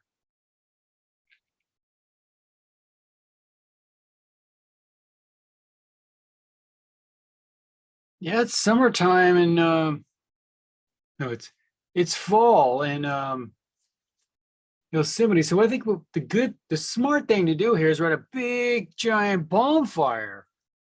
Yeah. When everything's all dried up and ready to go. My mom lives up here. She only lives about 40 miles from Yosemite. And but at about the same height, I think. And it's just like a tinderbox where she lives. I mean, she had 2 fires come pretty close this year, but not. So it was a little bit frantic, but you get used to living with it up there. Sheesh. And everybody asks her, why do you stay? It's crazy, right? She says the people are amazing. They really are really neat people, I have to say.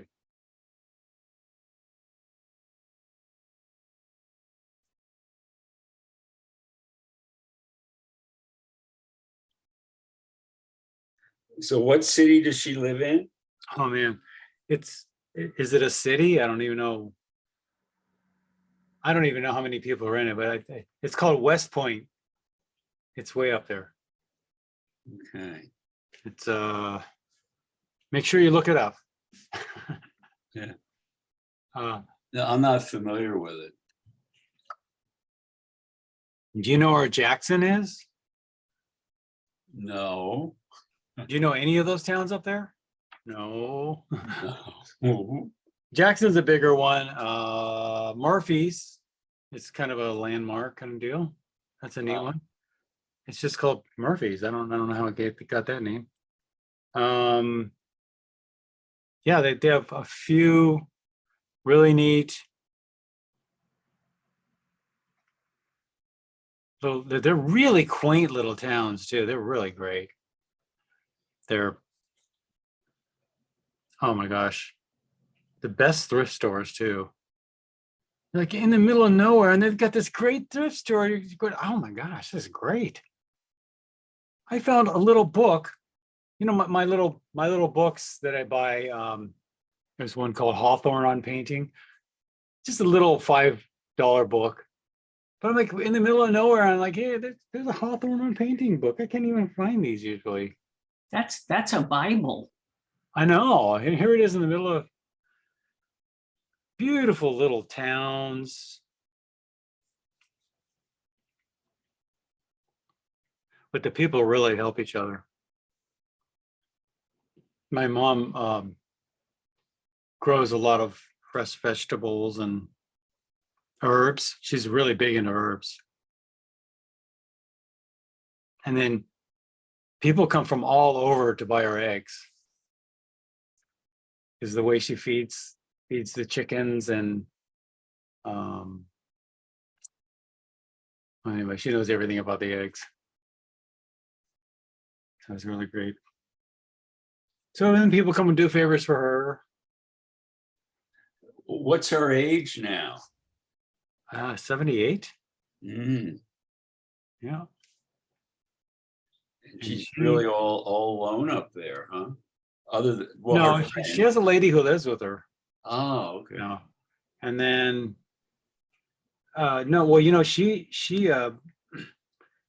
the head. I don't even know what the name of her position is, but she's in charge of, there's a city, what do you call it? Community center. Oh, And they're building a new one and she's raised all the money for it. She's in charge of everything, really. so she's quite active in the community. Oh my gosh, yes, yes. She's all about giving back, all about giving back. She raised us that way. Leave the world in a better place than it was when you came into it. And they live that motto too. It's pretty neat.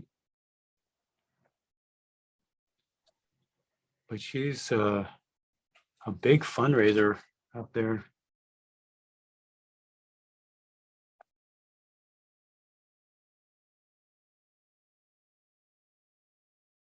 So it sounds like you're not going to get her out of there. No way. I wouldn't want to. I'd like to probably go up there, actually. Maybe I'll go up there and take care of her later on. Of course, the Yeah. way at her rate, that'll be in about 20 years. You know, she lives, I mean, she lives a very, very kind of healthy lifestyle. So she hasn't hardly had any problems either.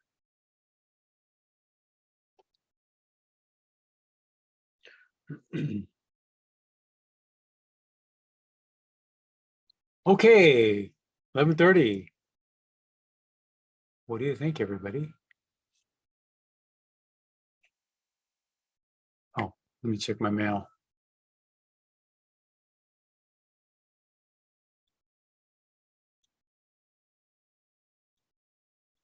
So we can start, let's say in about how about we take a 5-minute break, huh?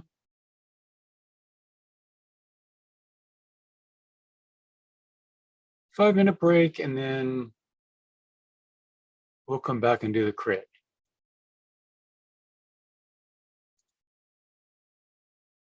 I can give you more than that because you still got to take your pictures and everything. How about, what do you think? I have 11:30. How about 11:38? Okay, that'll be better. Okay. Give you a little time. All right.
All right, they're starting to come in.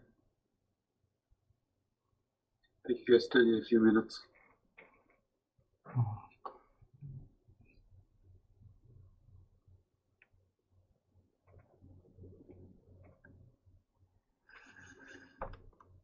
So,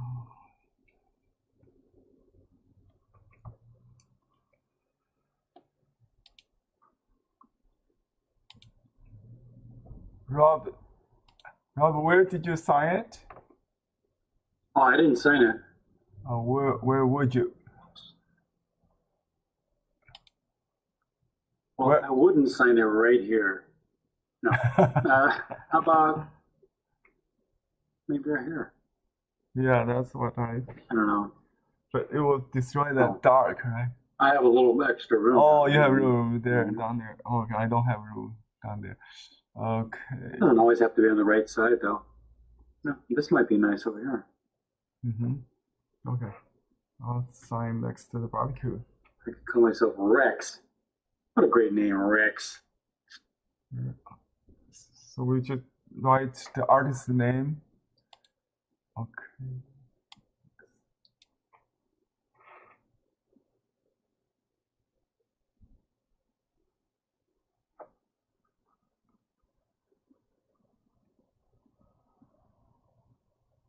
I hope he knows he was appreciated. I'm sure he does. He's smiling down at us, celebrating his life of hard work and fun and spirituality.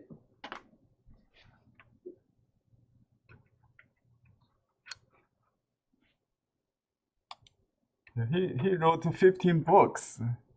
15 books. Wow, what a guy. He has his own publishing house, I guess. Is that right? I'm gonna go check him out. You said you found one of the books online? Yeah, there was a one called 15 Lessons in Watercolor Techniques. Yeah. Yeah, I love the chart. He's above both East and West traditions, I think. So his chart include all the techniques of East and Western watercolor. Do you know where it is online, or It's on Etsy. If you search watercolor techniques. on Etsy? Okay. Yeah, you just on Google, you will find it in 15 lessons. I sent you the link Oh, okay. last night. Yeah. So I'm gonna take a picture here.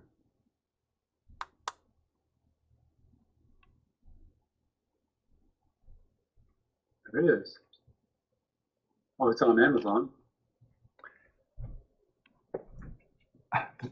Watercolor technique in 15 lessons. Yeah, you can find the chart. You don't have to buy the book. I think the most valuable is that chart for me. Yeah. You go under images. Maybe I can upload to the. I don't think I can upload to. I love his. Yeah, you can send the link maybe to the. He's got a book. Wait, what's it called? Oh, wait. Rob, do we send you a text or an email or what? Oh, I'm sorry. Yeah, just send me a. I'm trying to think of something smart to say. No, just send me a picture. You might want to take it in a couple of different ways. You know, like for instance, maybe this way or maybe this way. But do we send it by email or by text? Yeah. Or what? Yeah, email. Do you know my email address?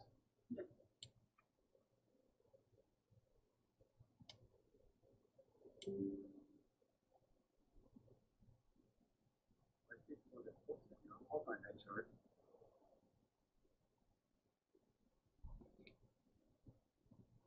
I kind of understand it though. I mean, I can see by the way. A lot of painters work this way, where you would start off very wet into wet, and then as things dry, you know, a lot of these painters, by the time the painting's dry, they're done. He definitely works that way. So they're doing a painting in 15, 20 minutes. I mean, I could see some of his more intricate things, not 15 or 20 minutes, but he's so good at designing. Wow, he's a really good designer. Okay, what have we got here? Still only 2 people? Let's see.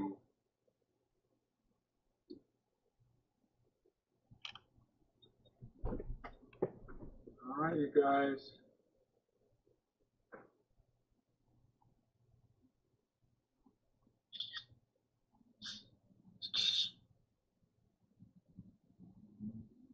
You got the camera sound too, huh? I got that too. Do you have a Logitech webcam that's set? Because mine sounds like that too.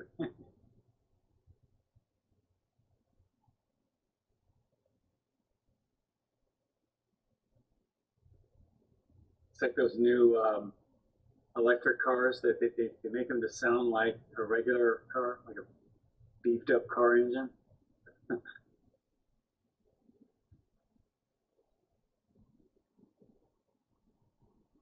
No, actually, I liked them when they were silent. It does. Well, I ride my bike. Sometimes I can't even hear them coming behind me. But that could be dangerous. I know. Maybe it's better to have a big engine.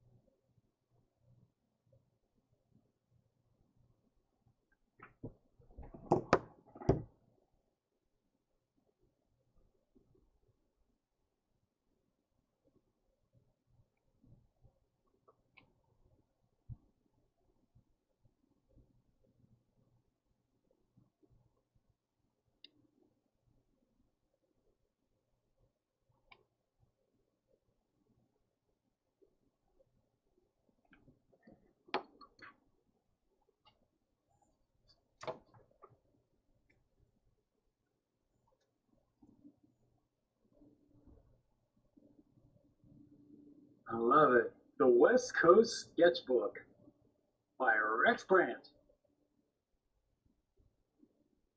How about that? 1978. Okay. Let's see now. We got 4 people. Let's get the ball rolling now. That's enough to at least get started. Let's don't wait till the very end though, okay, you guys? Please? Thank you. Okay, let's see now. Keep going there. And there's Teresa. Ooh, nice one. Nice one, Teresa. Thank you. Nice color. Nice composition. I like your little kipples. Yeah, they're not looks like people. Yeah. Little peoples, you know. They're camping. I like those. Look at the fire. Wow, you got that fire. That looks great.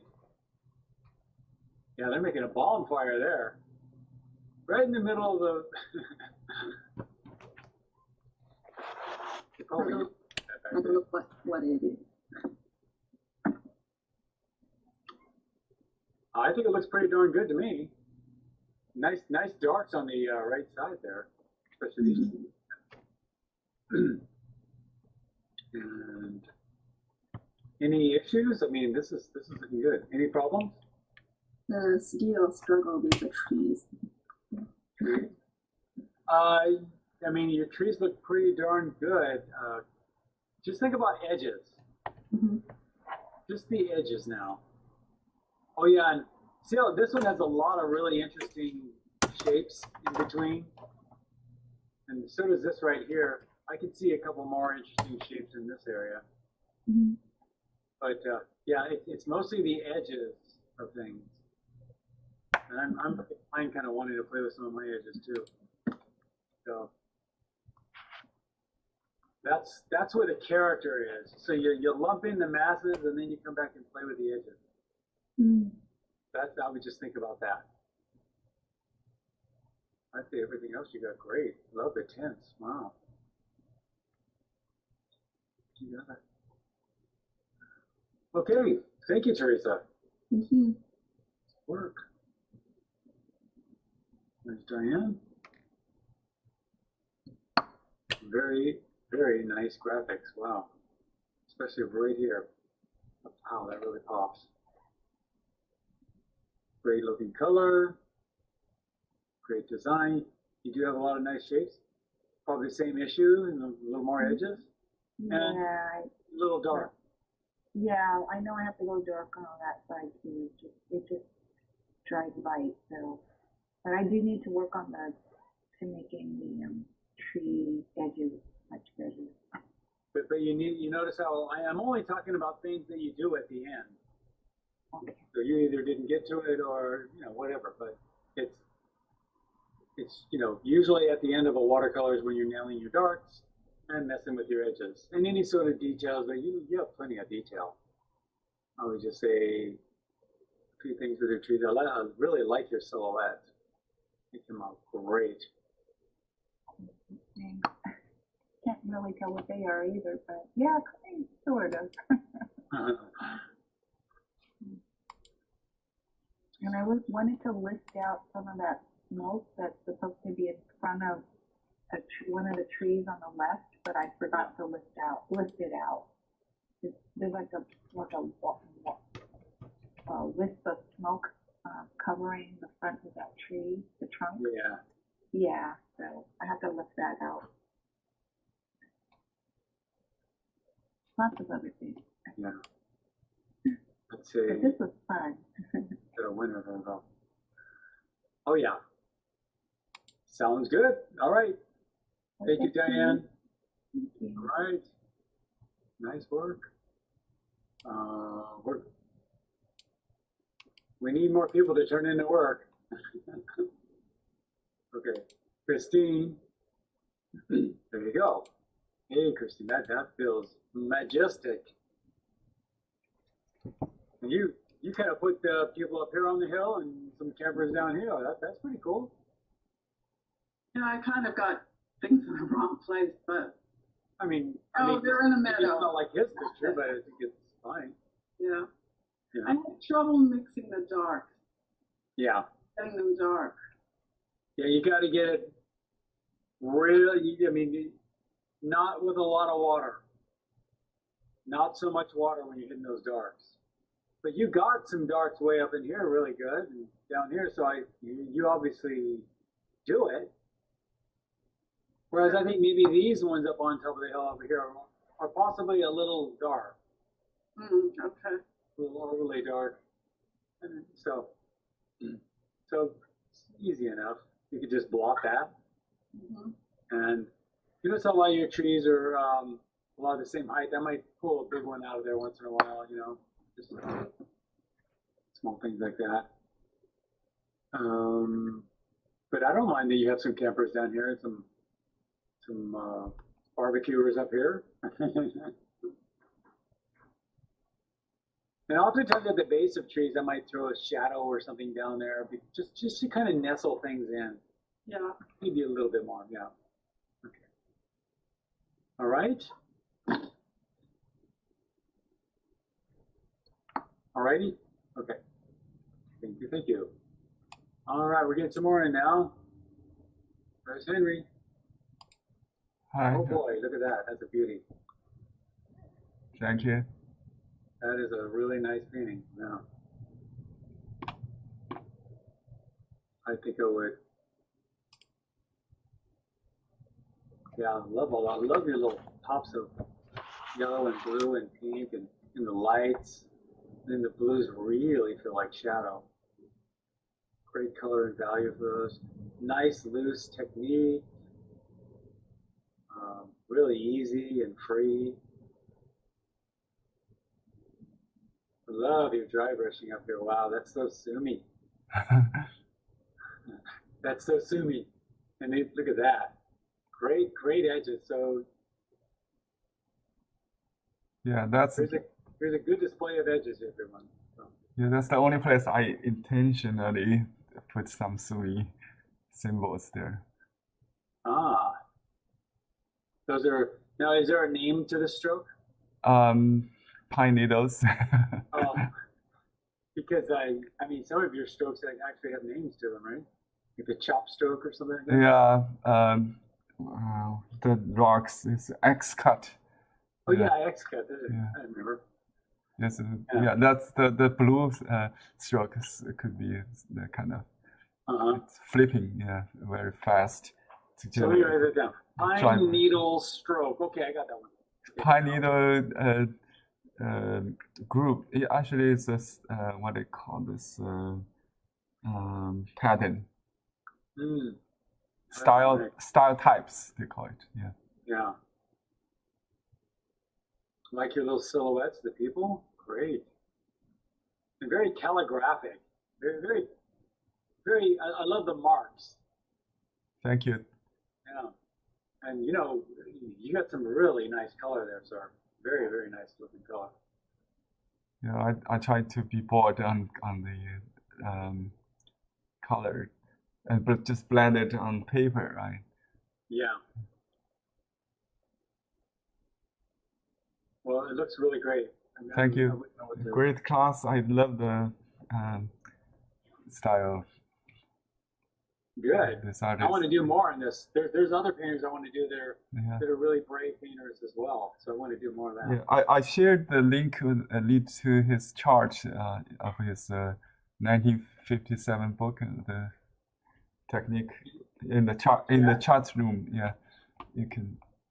Oops, I'm sorry. Is that? Yeah, that's the other pages. Maybe it's one of those. It's probably the fifth one from top. 1, 2, 3. The sixth one from the top on the right, on the left side, on the left side. Down. Yeah, here. Yeah, that's very informative. The way he listed the flat wash, graduated wash or graded wash, wet into wet, dry brush, and brush lines, calligraphy if you want. Yeah. Yeah, that's the 5 How about type. that? Yeah, actually, dry brush and brush line could be same. Very informative. Okay. Well, thanks for sharing that. Thank you. Appreciate that. You're welcome. I'll be looking at that definitely. Okay. Bye. Thank you. Thank you, Henry.